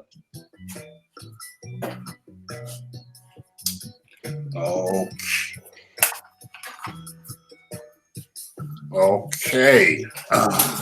Right. So, have you concluded saying what you were going to say, John? Yeah. I was just saying. I think the main reason for his statement was to just put out there that they're in charge. Yeah. The contract they've got is watertight. I think they've been sitting on the hands a bit to get past Dillian Whyte's fight. And I think they're going to announce it next week. And I think it probably will be Cardiff, but it wouldn't surprise me if it ended up being at MSG, just because DAZN comes up with a whole load of money to put it on in America. It would surprise me if it was back at MSG, I'll be honest, because I think Eddie Hearn just said, or did I hear? I don't know. I think I heard from a source that he wasn't going to be at MSG. Although you never know, it's negotiations and money talks. You know what I'm saying? If they throw enough money at it, then boom, that's where it is. So Yeah, but I hope it's at Cardiff for selfish reasons. Well, we're good, aren't we? Yeah, we're there. We're there. If it's a Cardiff, we're there. Red Glove Militant. Just putting out the question there, kind of open-ended for you to muse and pontificate on it. Yeah, I mean, I don't have a big issue with it happening in Cardiff. I prefer for it to happen in the States, just so that doesn't give anybody an excuse to say, well, he only won because he was, in England. He had the home court advantage, whatever you want to call it. Because I don't think he needs that to win. I'm not making any excuses for the loss. He lost fair and square. There was a concussion beforehand that was on him. It's up to him to manage his career and decide whether or not he is fit enough to take a fight. He stepped in that ring. There's no excuses. I do think that if he's I do think that he got caught with something he couldn't recover from. If he can correct that and make sure that doesn't happen again, I think he can win the fight. And so I don't think he needs the home court advantage. And I just know that there's going to be people who are going to take issue with that. But other than that, I don't have a problem with it. I mean, it's a fight. It's the rematch that's supposed to happen. Let it happen. For real indeed. My view on it is that it's about time. There's been enough messing around. I'm fed up of waiting. Eddie Hearn says he's given them 20.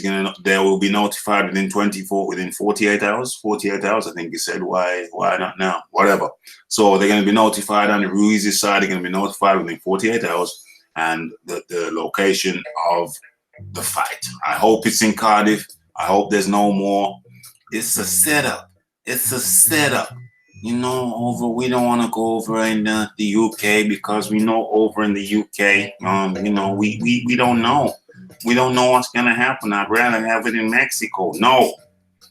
Let's Eddie just send over the edict.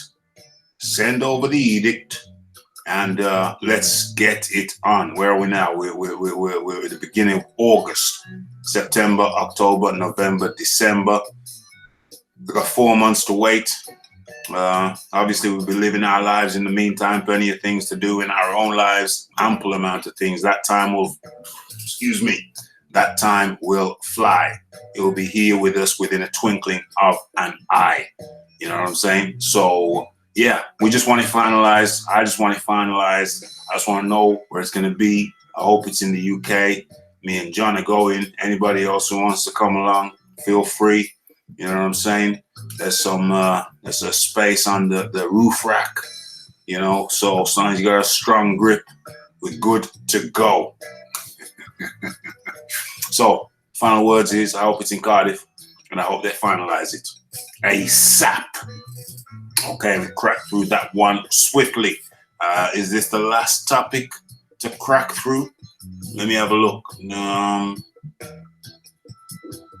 WBC.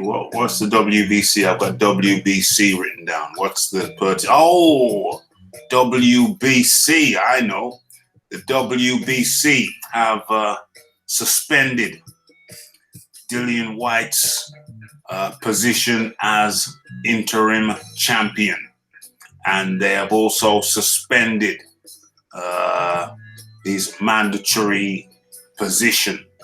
So, as far as they're concerned right now, he is not the next mandatory for Deontay Wilder's belt, and he is not the WBC interim heavyweight champion. They made the decision based on the belief, or maybe they have communicated with UCAD, perhaps, we don't know. Let's say they have. Let's say they've communicated with UCAD and found that there was an adverse finding or irregular finding within his drug test. Suspended, not revoked, suspended until a hearing can be arranged. A hearing will be arranged shortly, says the WBC. I've also done a video on this, and receipts are shown in the video. So if you want to see the receipts, go to the video.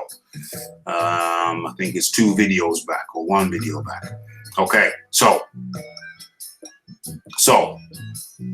the WBC. See, the interesting point here is that the WBC work with the VADA. Now, interestingly enough, Dillian Whyte has never failed a VADA test, and that includes this time. His tests with VADA came back A-OK, clean.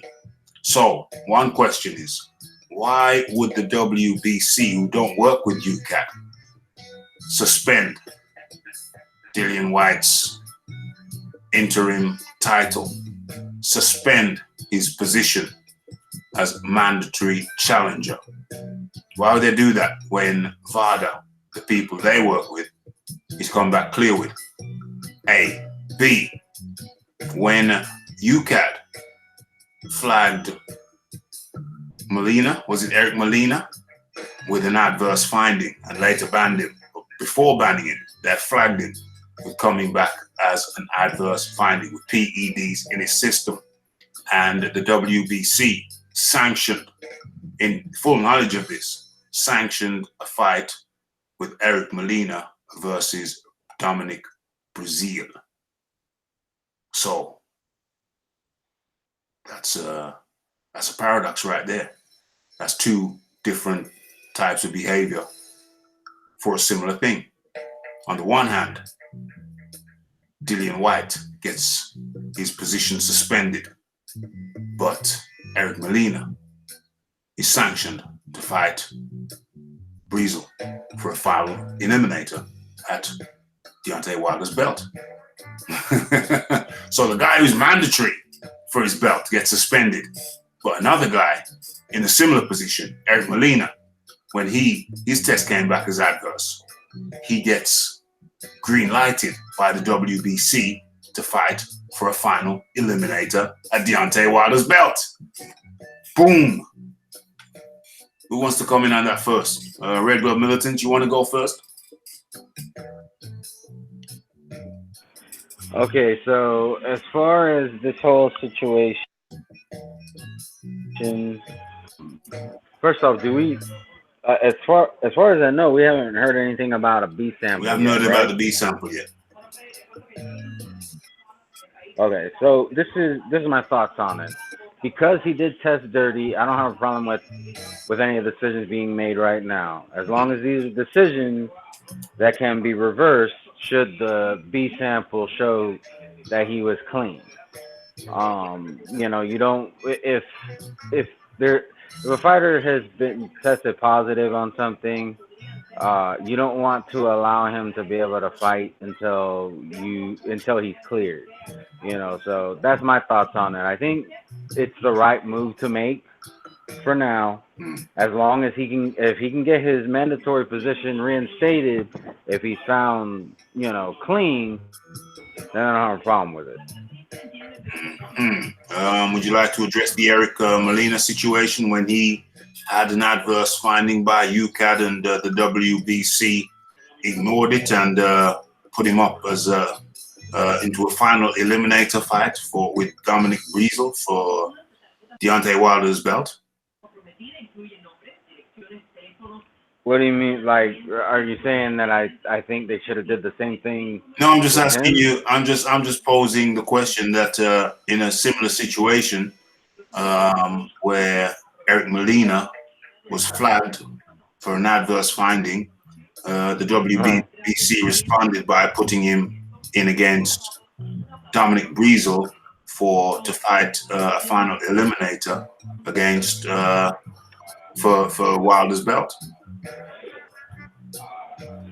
Yeah, I mean, what I'm pointing out is the opposite responses to a similar situation.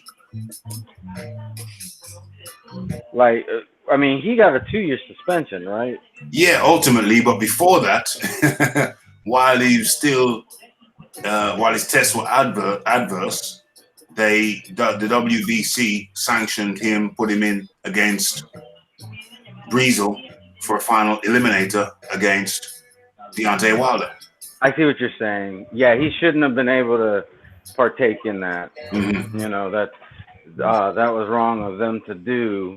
Mm-hmm. And unfortunately, the WBC is not known for being very consistent. Yeah. That's not their strong suit. Yeah. So it doesn't surprise it won't surprise me if they go ahead and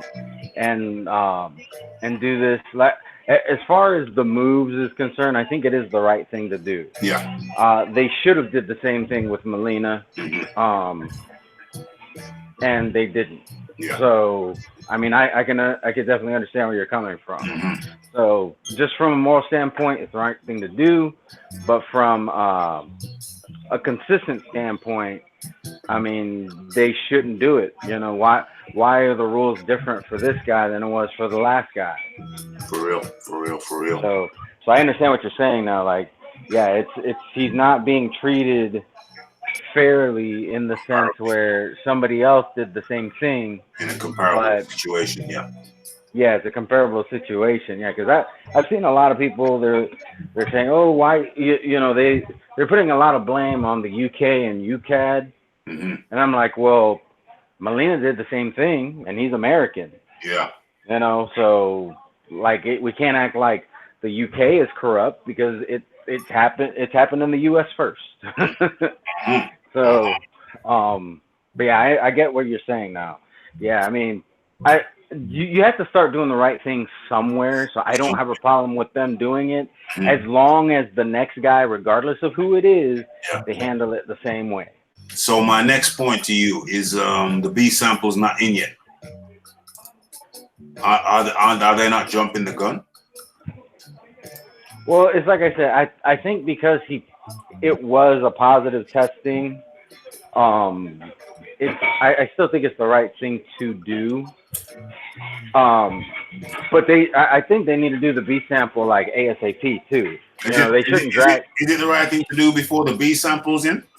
Is the right thing not to, is it not the right thing to wait until the B sample's in? It's only a short time. If it's only a short time, then I mean, there's no point in doing this. It's one of those things. It's kind of hard to say like what's the right and wrong thing to do, just because the WBC the way that they do things doesn't make sense a lot of the times, anyways. So like on the one hand, you don't want to throw the book at the guy immediately because they have, there's been other guys that they didn't do that to. And on the other hand, though, you do want them to start doing the right thing at some point. But I get what you're saying. Let's say they're gonna have the B sample tomorrow, then this was a very pointless thing to do. Because the right thing to do is if the B sample comes back negative, the right thing to do is to go ahead and reinstate his mandatory position. So yeah, I mean, all things considered, I mean, they might as well just wait for the B sample. Now, because my understanding is that the B sample shouldn't take that long to get back, it kind of seems like if he's cleared, it kind of seems like they're not planning on giving it back to him. Which that'll be really messed up, because at the end of the day, if he was an innocent man, he fought for that position. Turns out that he was, there was contamination or something else out of his control. That's not his fault. What was the last point? Something out of whose control? Out of Whyte's control, like contamination. Right. I've heard things where certain samples have been contaminated. That's why they do the B sample, because there is a possibility that the first sample was contaminated. So that's the whole reason why they do it. And I mean, to me, if their plan is just to keep Whyte away from Wilder, to me that's messed up. and I wouldn't put it past the WBC because they've already proven to me, at least, that their rankings don't really mean anything. Okay, and over to John Dealy. Hold on. Sorry, John. Before I go to you, let me just address Ringside Reporter. Okay, so Manuel, you said name a time when a B sample has come back negative after the A sample was positive, and that time was Manuel Cha. He came back with a positive. He came with a positive A sample and a negative B sample. So you say you need a link. That's easily findable, my friend. That's easily findable. Over to you, John Dealy. There's a couple of things. First of all, I think it is just a temporary suspension, and they are waiting to see what happens with the B sample. If that's pointless or not, I mean, possibly.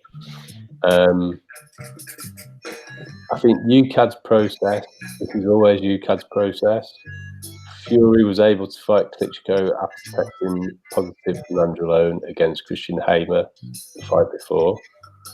UCAD stick to a very strict innocent until proven guilty policy. So they won't suspend you until it's proven that you are guilty. So they go through their process.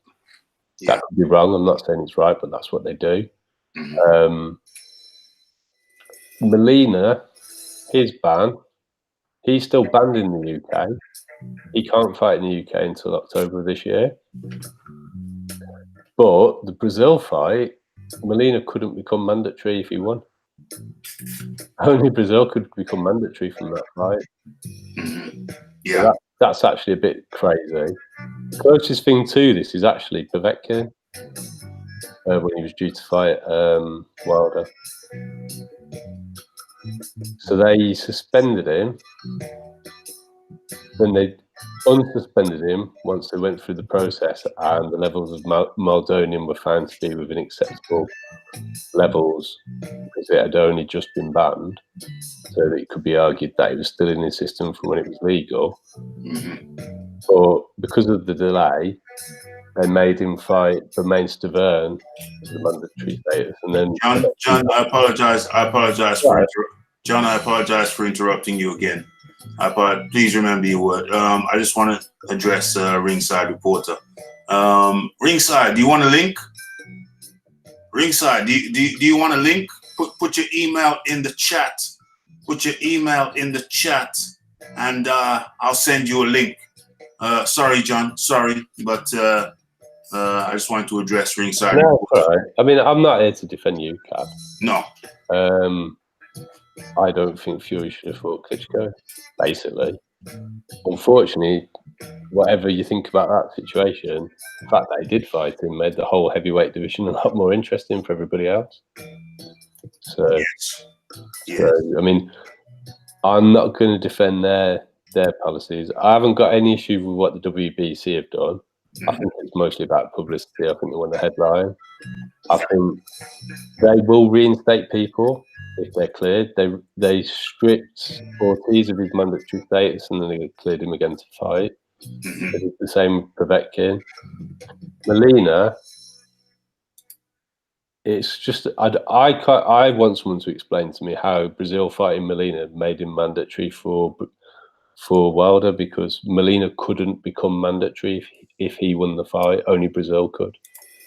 So how is that a good enough fight to become mandatory in the first place? It's just nonsense. That was pretty crazy to put Molina, to have Molina up. But he couldn't become mandatory if he won. So what? So how's that a good enough fight for Brazil to become mandatory? And Molina's still banned in the UK. The issue that you get with all of these sort of things is there isn't one sanctioning body that, in athletics, if you get banned by the IAF, and that's it, you're banned. Yeah. In boxing, you can be banned in one place and fight in another, and it happens all the time. Miller hasn't actually had a ban other than by the WBO so far. That's correct. And I don't know that he is going to fight Fury. I think they'll end up fighting Charles Martin, but wouldn't surprise me if Miller did fight Fury. I haven't got a strong stance on it because the two drug cheat together, to be honest. Yeah. I've sent you the link, Beeb. I've sent you. Beeb coming in. Beeb's coming. I've sent you the link, Beeb. We're gonna go UK baby all the way.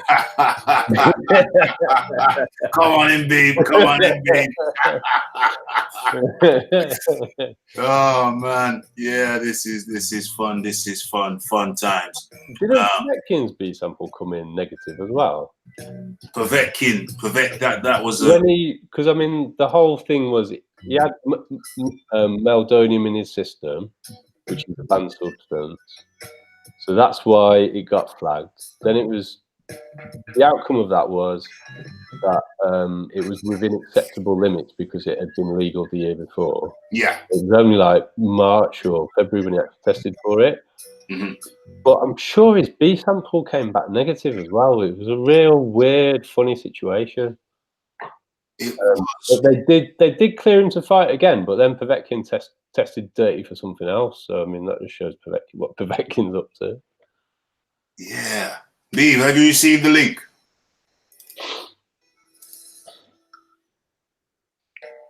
Inside. Beeb, have you received the link? Is he trying to call it? Ask him what device he's using. I think he knows how to use. I'd hope. Where is my link?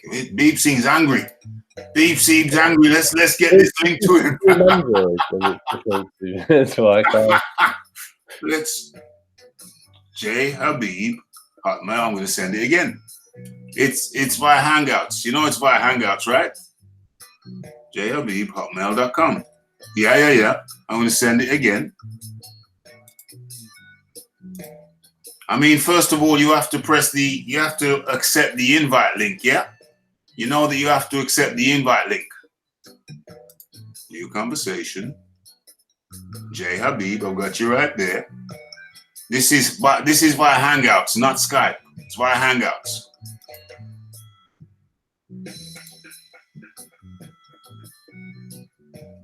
Yeah. Paste. So you have to accept the invite link. You have to accept I know, okay, he knows. Put the one in, the one. Yeah, jhabib1@hotmail.com. It's all there. I copied and pasted exactly what you wrote. jhabib1. Yeah, it's all there, my friend. You have to click the invite, accept the invite. Let me just, yeah, I have sent it, my friend. I have sent it. Put the one in. Yeah, the one's in there. jhabib1@hotmail.com. Red Glove Militant, come back in. You've been quiet for a while, my friend. Yes. I mean, yeah. My bad.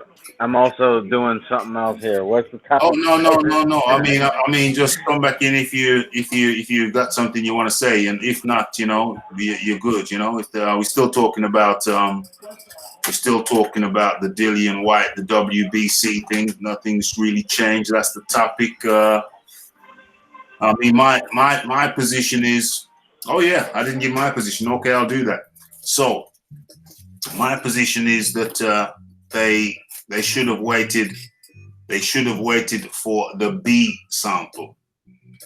You know, they should have waited for the B sample. It's like preparing the gallows. It's like back in hanging days in the UK. Like they've made the gallows and they've made it made to measure for a particular guy.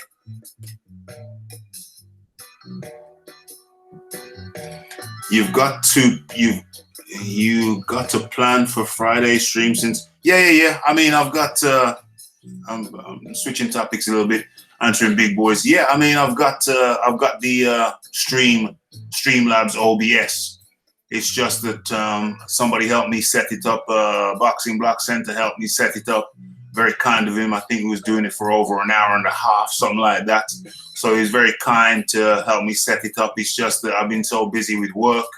Plus, I'm doing some work on the house as well. So when I come from work, I do some work on the house. I've been shattered, mate. I've been shattered, so I haven't had much time to play around with it. But it is there. I've got it unloaded. I've got it loaded. It's on the computer.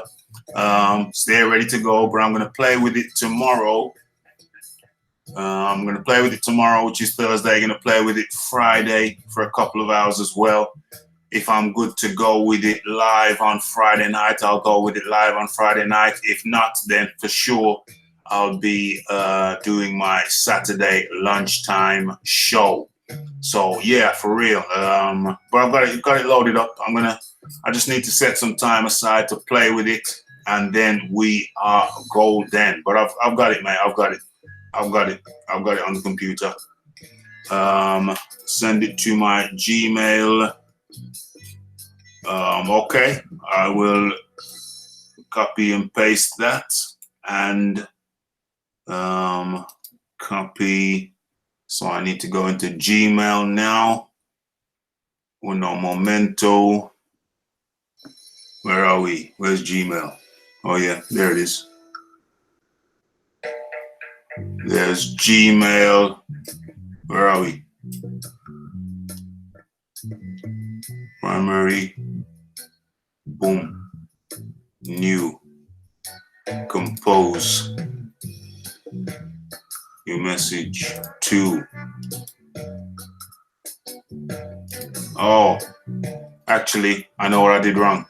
I know what I did wrong. I know what I did wrong. Hold on. I know what I did wrong. Boom, hold on. Boom. I know what I did wrong. My bad.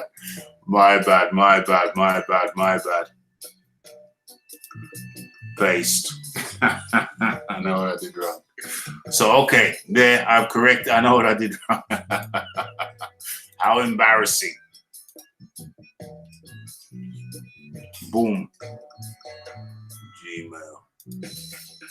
Okay, send. Okay, so now I've sent it to Hangouts properly.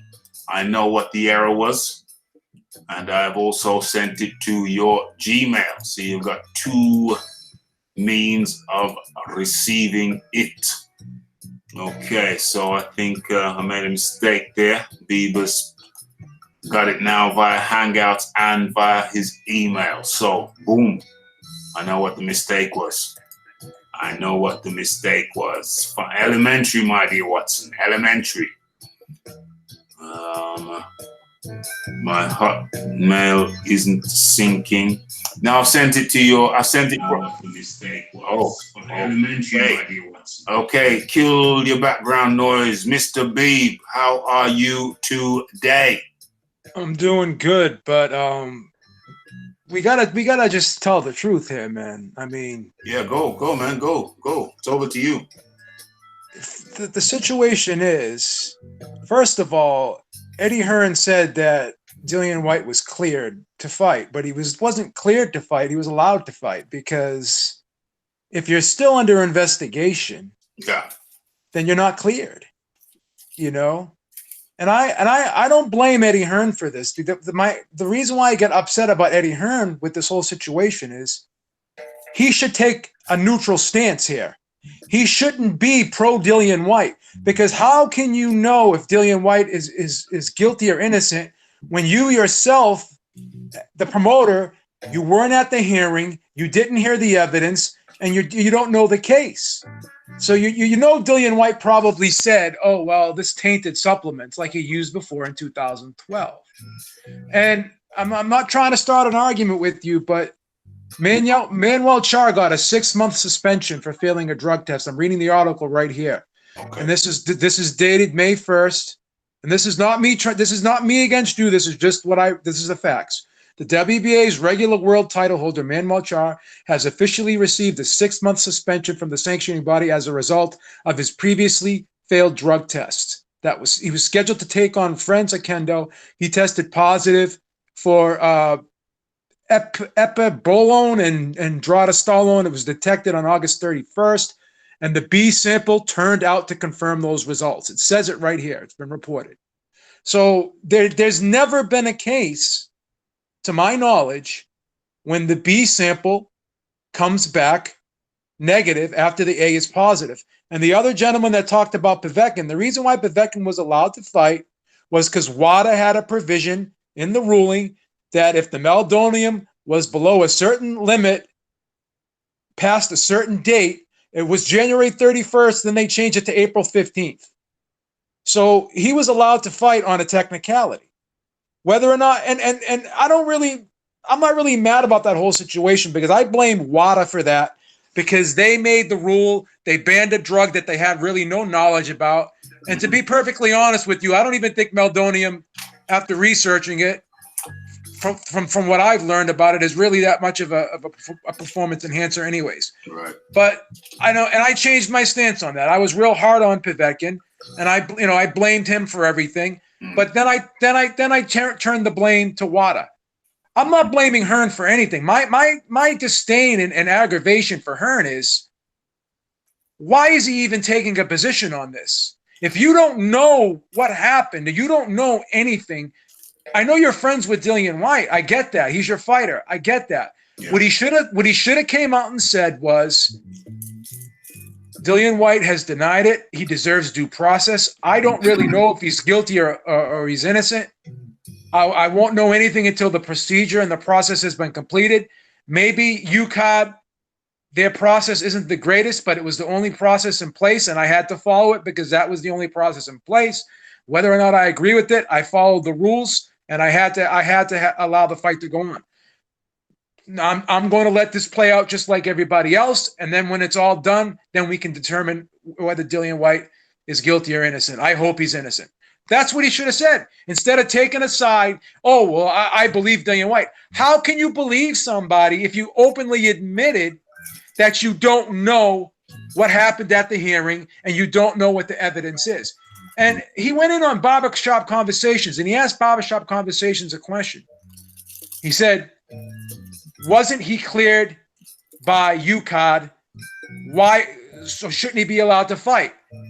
Why was he cleared by UCOD? He asked Barbershop Conversation. My answer would have been, how would I know why he was cleared? They won't tell me why he was cleared. They're keeping it a secret. So why is all this stuff? I know it's their procedure, but in the United States, anytime someone pops positive, we're informed of everything. We know what's going on, the whole process, every step of the way.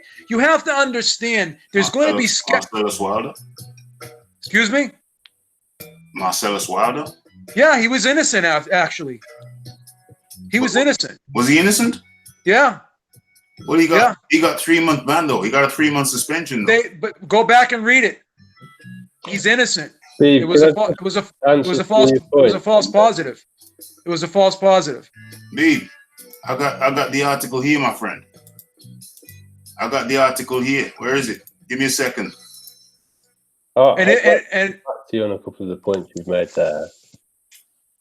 We were talking about whether the WBC was being consistent in suspending fighters, which is why I brought up Povetkin, because I think they were consistent.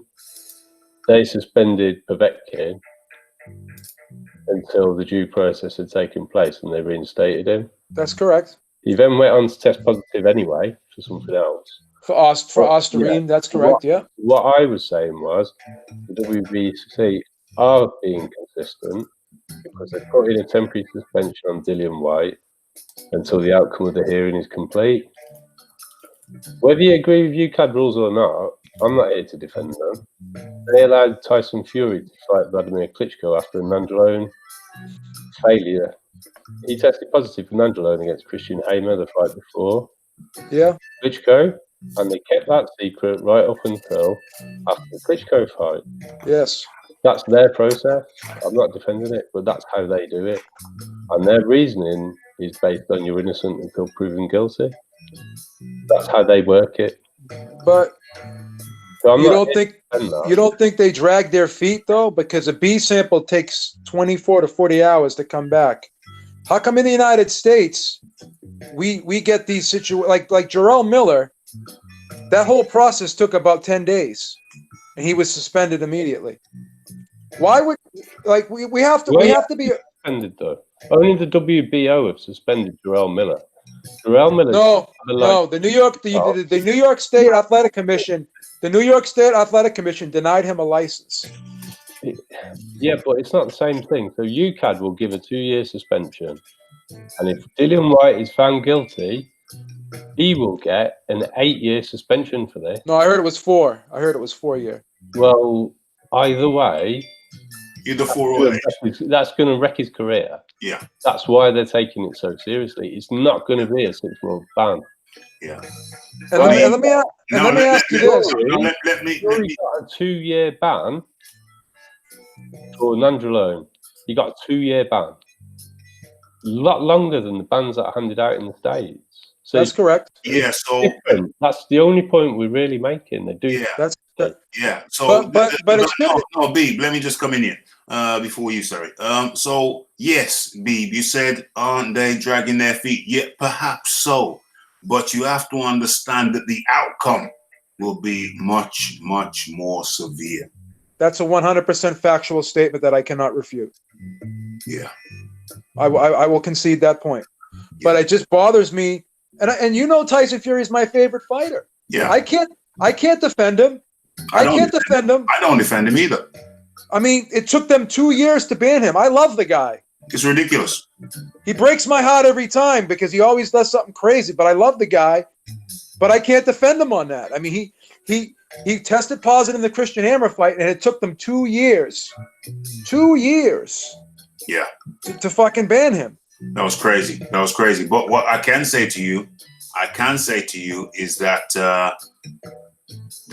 if Dillian Whyte is found guilty by UCAD, my friend, you won't be seeing him again, because that will be a 4-year ban. Can we agree that Eddie Hearn should have just taken a neutral stance on this instead of siding with Dillian Whyte before knowing the facts? Well, I mean, he is Dillian Whyte's promoter, after all, even though it's on a fight-by-fight basis. But what happens if the B sample comes back? What happens if UCAD ends up finding him in the wrong and they end up suspending him? Didn't Eddie Hearn now dig himself a hole? Whereas if he just took a neutral stance, he'd be in a better position. Well, what Eddie Hearn will say is that he acted and he spoke based upon the information he had at that time. Okay, he will say that. He will. Yeah, that's what he's going to say, and that's a reasonable thing to say. He acted and spoke based upon the information he had at that time. Eddie's actually been planning for this already. He's pointed out that he would have been, because Dillian Whyte was cleared to fight by the British Board of Boxing, if he'd have called the fight off, Eddie Hearn would have been in breach of his contract with Dillian Whyte. That's 100% correct. So he's started to lay the groundwork for what you're talking about. He may well have dug himself a hole. I'm not here to say that everything Eddie Hearn does is right. He's a promoter. Can we all agree that possibly it would have been the reasonable thing to do would have been to have the whole process been completed before he was allowed to fight? And isn't it a little bit fishy how the hearing was such a serious major hearing was thrown together in 3 days, two or 3 days? Usually in these cases, it takes a week or two to get a hearing. And this hearing was thrown together in 3 days. And then Eddie Hearn says, well, I don't know if he's guilty or innocent. I'm not a scientist. So my question is Dillian Whyte a scientist? Is his lawyer a scientist? Because you would have to bring a scientist into that hearing in order to provide adequate and, Yeah, I hear what you're saying, B, but what I would say in response to that is that clearly UCAD will have responded based upon the evidence they received. Now, if they felt that Rivas, the levels concerned, would have put Rivas in any type of danger, then they would have declined the offer to fight. So clearly, whatever levels they found, they were satisfied that they were insufficient to cause any adverse, any negative effect on Rivas. That is my hypothesis, because all we're talking about here is hypotheses. That is my hypothesis. But the problem with that theory, though, Ralph, is it doesn't matter how much is in the system, because if you were cycling that, you're getting the benefits of that drug. In training, and this is why people bring up these trace levels and this and that, because of course you're going to have, if it's on its way out of your system and it's at the tail end of leaving your system, of course there's only going to be micro traces of it. But in order for micro traces to be in there, there had to be substantially more than the residual effect that's left over. It had to start someplace. Beeb? Yes. We don't actually have any factual information about what's actually happened. We've got a report from Tom Hauser, and that's it. Yeah. We don't know if he has actually tested positive for metabolites of Debol. We don't know the drug. We don't know the drug. We don't know the drug, but we do know that there was some adverse. Could have been the word adverse. Or what? But let me ask you a question. You go to the doctors and you take a test, and he says we have adverse findings. Yeah. We're going to do another test to just confirm it. We can't say 100% certainty that you have this disease, but you do have an adverse finding in your test. The word adverse is not a good word. No. Would you be comfortable with that? No. But that's not the circumstance. When you hear the word adverse, though, that means something is abnormal. Yeah. Right? So something in his blood was abnormal. Could have been weed. We don't actually know what it was. Could have been ginseng. But it was abnormal. It was abnormal. It was something that was not supposed to be in there. But it was something that was not supposed to be in there, correct? Beeb, Hauser. Yes or no? It's not a yes or no. Let me just make this point, and then if you don't agree, that's fine. Hauser has misreported things in the past. There are banned substances and there are performance-enhancing drugs. Hauser has tried to whistleblow when people have had cocaine and cannabis in their systems, which you also get banned for, but are not performance enhancers. We're putting a lot of stock in somebody whose journalistic practices in the past have been found to be inaccurate. So if he's been taking Danabol and he was allowed to fight, that's wrong. But we've only got that on the basis of an article in Boxing Scene. We don't know what he actually tested for.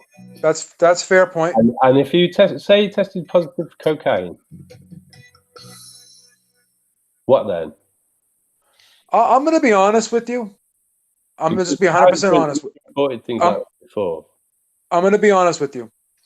Have you ever seen someone on cocaine before? Yes, lots of times. I've also seen people on Debol. And why would a professional athlete who's a multi-millionaire use an archaic PED like Debol? Yeah. Why would he use Debol? There's so many other. It's the worst. Beneficial. Let me finish my point. Let me just finish my point real quick. People think that cocaine is not a performance enhancing drug. It's a stimulant. I've seen it is a performance enhancing drug, because I've seen someone strung out on cocaine get in a fight with somebody, and someone was pounding the fuck out of them, right? And they were so fucking jacked up on cocaine they didn't even feel the punches. Yeah. Now, so I wouldn't want to fight somebody who's on cocaine. I'm just being honest with you. Yeah, but he wasn't caught on cocaine on the night. Well, I'm just saying. If it's marijuana, if it turns out to be marijuana or something like that, then a lot of people are going to look stupid. I was only saying cocaine as an example of something. No, I know. I'm just saying. But if it was cocaine, I wouldn't be cool with that. If it was marijuana, I think marijuana shouldn't be on the ban list. Shouldn't be on the list. Marijuana shouldn't really be on the ban list. No. I think there's a window of performance enhancement from cocaine that's actually quite short. I think you've actually got to be strung out on it for it to work. If it's going to stay in your system after you've come down off it and you've stopped getting any performance benefits, that's true. That's true. That's a fair point too. Cocaine 3 days before the fight, and he's not taking cocaine every day, and he's not. That's a fair point. In a few hours before the fight, he's not getting a benefit. But the real point was there's two categories of drugs, and Hauser has been found to misreport an adverse finding on a banned substance, not a performance enhancer, in the past. Also, UCAD have been found to not put these things out in the public when people have been testing for PEDs. So we're really saying we don't know. So there still is a chance that this could be a banned recreational drug, is what you're saying. Yes. Yeah. And you know what? That's something I've really never thought of. That's a fair point. That's a very fair point. And if it turns out to be D-Bol, I agree with you. But do you really think a multimillionaire is going to use D-Bol? No, I found they also drugs available to them to enhance their. Yeah, that's. Why are they going to pick something you've got to get from a factory and make? Yeah. D-Bol is like one of the most basic drugs, and to be honest with you, if I was going to recommend somebody take a steroid, it would not be D-Bol. Oh, absolutely not. No, I mean that's the Arnold Schwarzenegger days. That's the 70s. Yeah, that is basically what Arnold Schwarzenegger kind of blew up on. That type of compound when he was a kid. When he was a 15-year-old, and you see him all bloated, no definition. That was the type of substance that he started his growth spurt on. It's not refined. It's not a refined thing at all. You know, there are compounds. If you're going to spend money as a multimillionaire athlete, there are compounds that you can literally have designed for you. There are compounds that you can actually pay a chemist to say, this is what I need, go design it and give it to me in low doses. You don't go and get one of the cheapest, crappiest steroids out there on the market. It doesn't add up, Beeb. So we don't know what the drug is. We don't know. We don't know. We can't claim we do. We don't know. So it just would make things much more simpler. Yeah. If UCAD could release something to the public. Do you know what would make it more simpler, Beeb? It would have made it more simpler if Hauser hadn't interfered with the process, reported it, leaked it, and now we're talking about something that we don't know about. Well, Hauser can't confirm anything with 100% certainty, but he did say that he had two sources, so I don't know. He had two sources, and now we're talking about a situation that we don't know. We know pretty much almost nothing about. And he's not releasing his sources, so it could have been any sources. So it could have been anyone. Sometimes sometimes you could be at a gym. Yeah. And someone that holds the spit bucket, who's part of the entourage, can tell you something. Yeah. Who's not really in the know. But some guys will use that as a source. Yeah. Or sometimes you could be in an event, and someone has an axe to grind. Who's a rival of the promoter, and he could say something negative that he doesn't know, and that could be construed as a source as well. So, or even a disgruntled employee on the same side. Exactly. So, I mean, these are all reasonable. These are all reasonable, points that are being brought up now. But the problem with the whole situation is, just the way everything is been kept so secretive. It's gonna open the door for speculation. That's the problem. The door is wide open for speculation. The door is open for speculation. The door is wide open for speculation. But what you see, my point is, and John highlighted the point perfectly. With UCAT, they are slow, but when they drop the hammer, my friend, they are severe. That is true. We can't argue that. So I think what I've been saying over here and a few other channels have been saying is that we can't talk about that which we do not know. So we talk about we only talk about what we know, and what we know is that there was an adverse finding. So based off of what we know, should the fight have taken place or not? We don't know enough to say it shouldn't have. If it was no wrong, what would you have done, Beeb? Say again?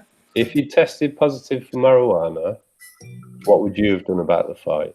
I would have let it go on. So what if that's what it turns out to be? Well, that, you know, too many ifs, buts, and maybes. We just don't know. You kind of got form for allowing fights to happen that shouldn't have happened. And the biggest one is the Fury Klitschko fight. Yeah. I mean, I'm not saying Dillian's innocent. No. I'm not condoning anything. But we don't have the information. Hauser has got form for misreporting things because he's a whistleblower. So he's going to get things wrong. It's nothing really against him. It's what he's there to do. He wants to get a story, and in particular, he blows the whistle on drug cheats. So he's going to make mistakes on occasion. He's done it before. Yeah. Doesn't mean say he's a bad reporter or anything else, but he's not perfect because he's human.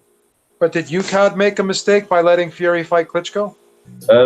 UCAD followed their processes and ended up banning him for 2 years. They have to go through what they consider to be effectively a court hearing, which is never swift. I'm not here to defend UCAD. But on the flip side, if you ban somebody like Canelo for 6 months, how much does that impact on Canelo? Nothing. They were swift. They banned him for 6 months, and it didn't really make any difference. Because he still ended up fighting when he would have fought anyway. So there's 2 ways to look at it. So UCAD's the lesser of 2 evils. No, what I'm saying is because their punishments are more severe, they have more protests. But here's the problem. Here's the problem, though. Here's the problem that I think we're missing. Both systems. Here's the problem I think we're missing, though. Because the process is so drawn out, the guy that ends up getting banned after 2 years, he's still fighting and he's still taking banned substances while he's waiting for his hearing. He could hurt somebody. Well, that's never happened before. The only person it's taken 2 years to actually get to the bottom of was Tyson Fury, partly because he retired. Yeah. So when he decided to come out of retirement, that's when they had the hearing before they cleared him. This was 3 days before the fight, and we don't know what evidence was shown to UCAD and the British Boxing Board of Control that allowed them to clear Dillian to fight. That's the issue. So I'm not saying anyone's right. I'm not saying anyone's wrong because we just don't really know. To be fair in the Tyson Fury situation, if he didn't retire, ultimately he was going to get suspended anyways. Yeah. Yeah. And I think that was your stance before when we got in that argument, Ralph. And I wasn't disputing that. One way or the other, he was not going to fight for 2 years. That's a given. I wasn't ever disputing that. Beeb, should that fight be a no contest now? Which one? The Christian Hammer? No, Fury Klitschko. Absolutely. Absolutely. Right.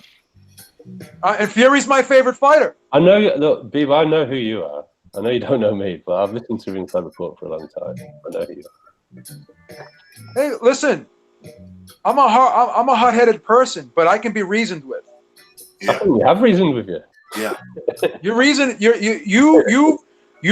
you can bring good. See, this is what I can respect. You are actually bringing up good points. You're not just pandering. Some people will pander to Eddie Hearn, and they'll just defend him, or they'll just defend Matchroom, or they'll just defend anyone that's from their side or whatever. Mm-hmm. You're being objective. Yeah. You're saying there's 2 sides that are plausible, and you've explained both sides and why you believe that they could be plausible, and I've agreed with you because you've actually presented to me a logical case on both sides. Freedom of speech. You're not you haven't used Eddie Hearn talking points once in this debate, and I give you 100%. Unlike a lot of your compatriots, I don't even think it's fair for me to call them your compatriots, but your fellow countrymen, I should say, who will just read Eddie Hearn talking points without even coming up with their own original thought. Mm-hmm. So at least you gave me your own original thought, and you gave me, logical points. You talking to Beeb? The gentleman right there. John. I'm sorry. What's your name, sir? John. John? Yeah. Okay, I'm sorry. I call you John. I should, Easy talking one. to John. John D. John actually made logical points because if he tested positive for marijuana, then this whole thing is going to turn out to be a lot of people are going to have egg on their face that were talking shit. I made that point too, John. I mean, Beeb. I made Oh, that okay. point too, Beeb. Well, props to you too for that then, because this is something that I've totally disregarded. Yeah, but Beeb, because I think you're winding up to go. But before you go, first of all, thank you for coming on the show. Anytime. Beeb? Yeah, thank you.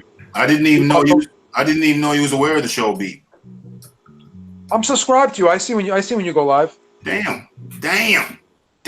Now that's good because you know I watch your show too. So it's nice. Yeah, but you don't come on. You don't come in the chat anymore because because you attacked me, Beeb. So we'll have to call a truce so you can come back in our chat. Well, yeah, we can call a truce, Beeb. Well, you did as soon as you came on the show. As soon as you came on the show, I thought, oh, okay. Well, this is basically a truce now. So now I can come on your show as well now because you've come on my show. I want you back. Well, Beeb, it's good that I have empathy. I have a conscience. I'm not a narcissistic person. Well, it's good that you've come on the show. You've blessed us with your presence, and you should do it more often. I will. Okay, and the last point though, before you go, because I know you're winding up to go. I'm going to screen share this. Because you're an American guy, Yes. and it's an American matter. Let me screen share this, and it's about Marcellus Wilder, and it's like something which is hard to. Hopefully you can see it in a few seconds. Okay, so it's the WBN article just out. Marcellus Wilder drug test report reveals no PED involved. I just want to go through this a little bit. The World Boxing News has obtained a copy of the Texas Department of Licensing and Regulation record for Marcellus Wilder. Deontay Wilder's brother was recently suspended for 3 months. So he was suspended, Beeb. I wanted to correct you on that. No, he was. He was suspended. He also saw his first round victory over Mark Sanchez on March 16th overturned to a no decision. As at the request of WBN, Texas officials released the information regarding Wilder's positive drug test given in the immediate aftermath. I don't think I'm going to read every single word, but I'm going to read the pertinent point. It says, it can be confirmed that the cruiserweight prospect was not found in breach of any performance-enhancing substance. Yes. You see what I'm saying there? So he was found to be have some drug in his system, but it was not. Apparently, it was not. Oh, so it was a recreational drug, in other words. There we go. Okay. Good point, brother. So I just wanted to make that clear there. So because there are misconceptions about it. He was suspended. He did have a drug in his system, but it was found to be non-PED. Good point. Yeah. So that's the other side of this argument then. Yeah. It could be a banned recreational drug. That's the point I'm trying to get to. Yeah. All right, bro. Thank you, brother. Good that you came on and we squashed the beef. I got a mixer now, and I'm gonna probably be able to run Skype on my end. So hopefully we can get Skype going so you can call into the show. It'll be my pleasure, my friend. That'll be my pleasure. And Beeb, once again, it's been a pleasure having you. Let me stop sharing. This thing looks like a prism. It's been a pleasure coming on the show, and the beef is officially squashed. Squashed, 100%. Okay, brother. Thank you very much for coming. Thank you, John. John, he said thank you. I've been listening to Beeb since he's on Boxing Boy. Yeah, man. It's wicked. I know, yeah. Thanks for having you. Thanks for coming, Beeb. Thank you. Have a good night, everybody. You too. Take care, my friend. And Red Glove Isn't Militant. it great when beef can Red Glove Militant is still with us. Settled immediately. Say that again. Red Glove.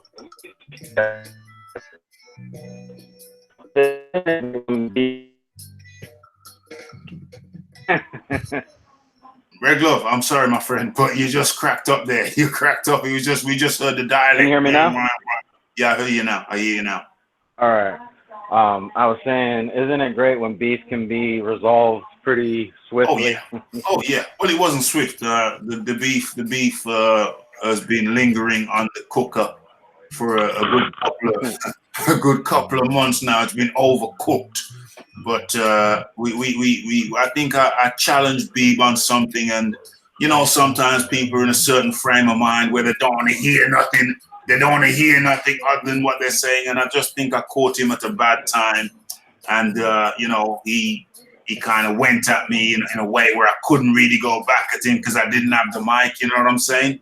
You know, when Mayweather and McGregor had that thing and they cut McGregor's mic and he didn't have a mic, and it was really unfortunate.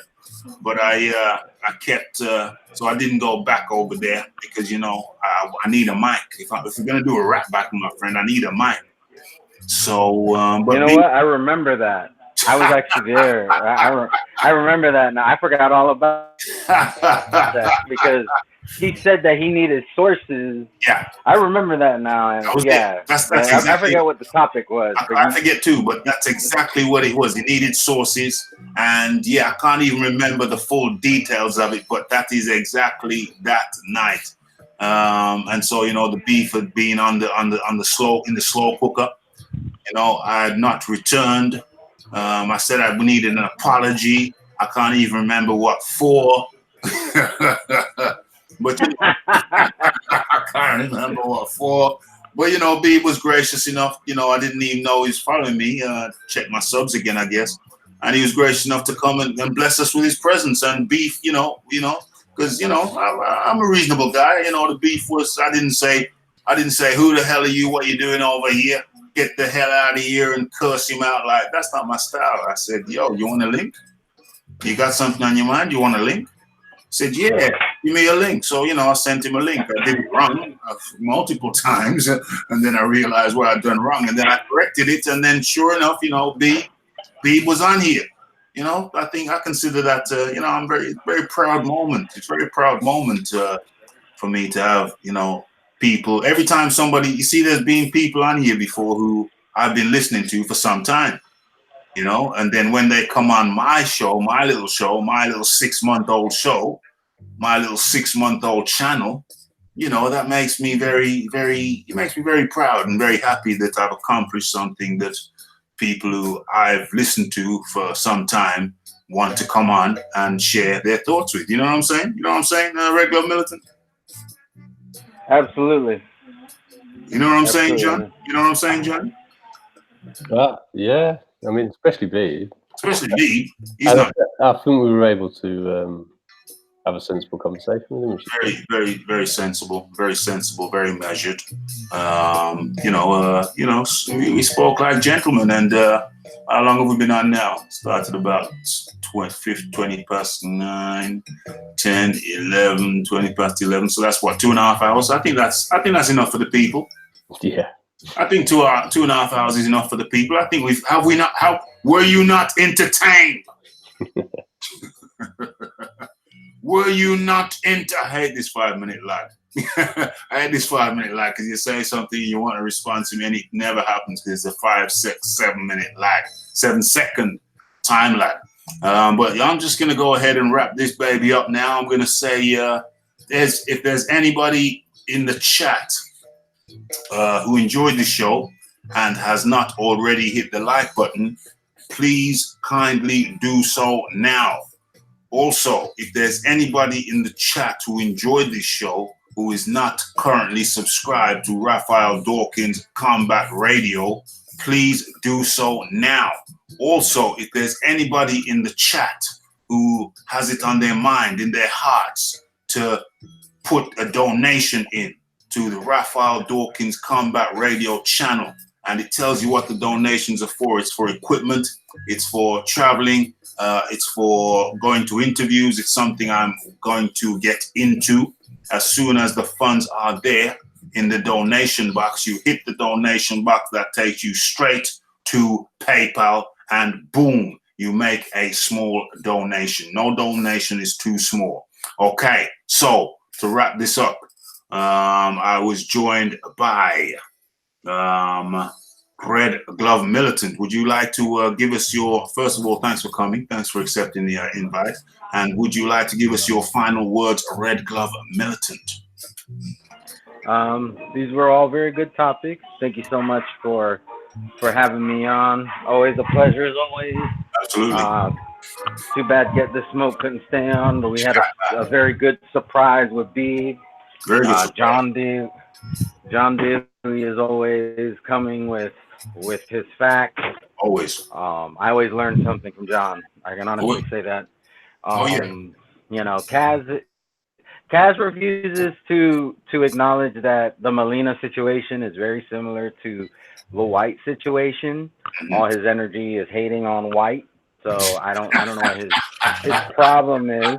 I think Kaz has multiple problems. I think it's rude to say Kaz has a problem. I think Kaz has multiple problems. Let's give him his proper respect.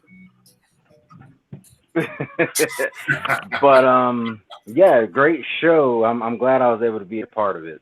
100%, Red Glove Militant. Great having you. John Dealy, your final words, sir. Freedom of speech, strictly logic and beats. 100. Played out with Beeb today. It's great. Hey, it was great to see Beeb in the chat, man. It was great to see Beeb in the chat, and you know, he came on and we got a chance to squash our beef. You know what I'm saying? I can take the beef out of the cooker now, the slow cooker. You know, we can feed that to the dog next door. So that is it. This was the Philosopher's Hour, episode 3. Raphael Dawkins featuring Red Glove Militant, featuring John Dealy, featuring our special cameo guest, the Beeb. Great little surprise. He came out and says he'll come on again. He's always welcome, you know, always welcome to chop it up over here. Okay, so that was the Philosopher's Hour, episode 3. And saying good night now. It's been a great show. Been joined by great guests. And not forgetting Get This Smoke. So it's the Red Glove Militant. It's the Toby Bartlett. It's the mad troll Kaz. It's the Scott 70 over there in Thailand. It's the Ped. It's the Scott 70. I already said that one. It's the John Dealy. It's the Beeb. Who else? We're scrolling, and we are scrolling. It is the Monique. How could I forget Monique? It is the Cristiano Wu from the LDBC. It is the Big Boys Boxing. And who did we have earlier on? We had Bat-ish Crazy. We also had scrolling back. We had Tommy Temper. And scrolling even further back, who we got? We got the Supernaturals, the not important, and many, many, many more. So once again, we've got to the end of a very entertaining show. The Philosopher's Hour, episode 3, and joined by great guests and great people in the chat. And all that's left for me to say is thank you for joining us. Have a great day, great evening, or great night, wherever you are. And we are, it's Raphael Dawkins, it's the Combat Radio, it's the like, it's the subscribe, it's the comments, it's the share, and we are out. Blessed.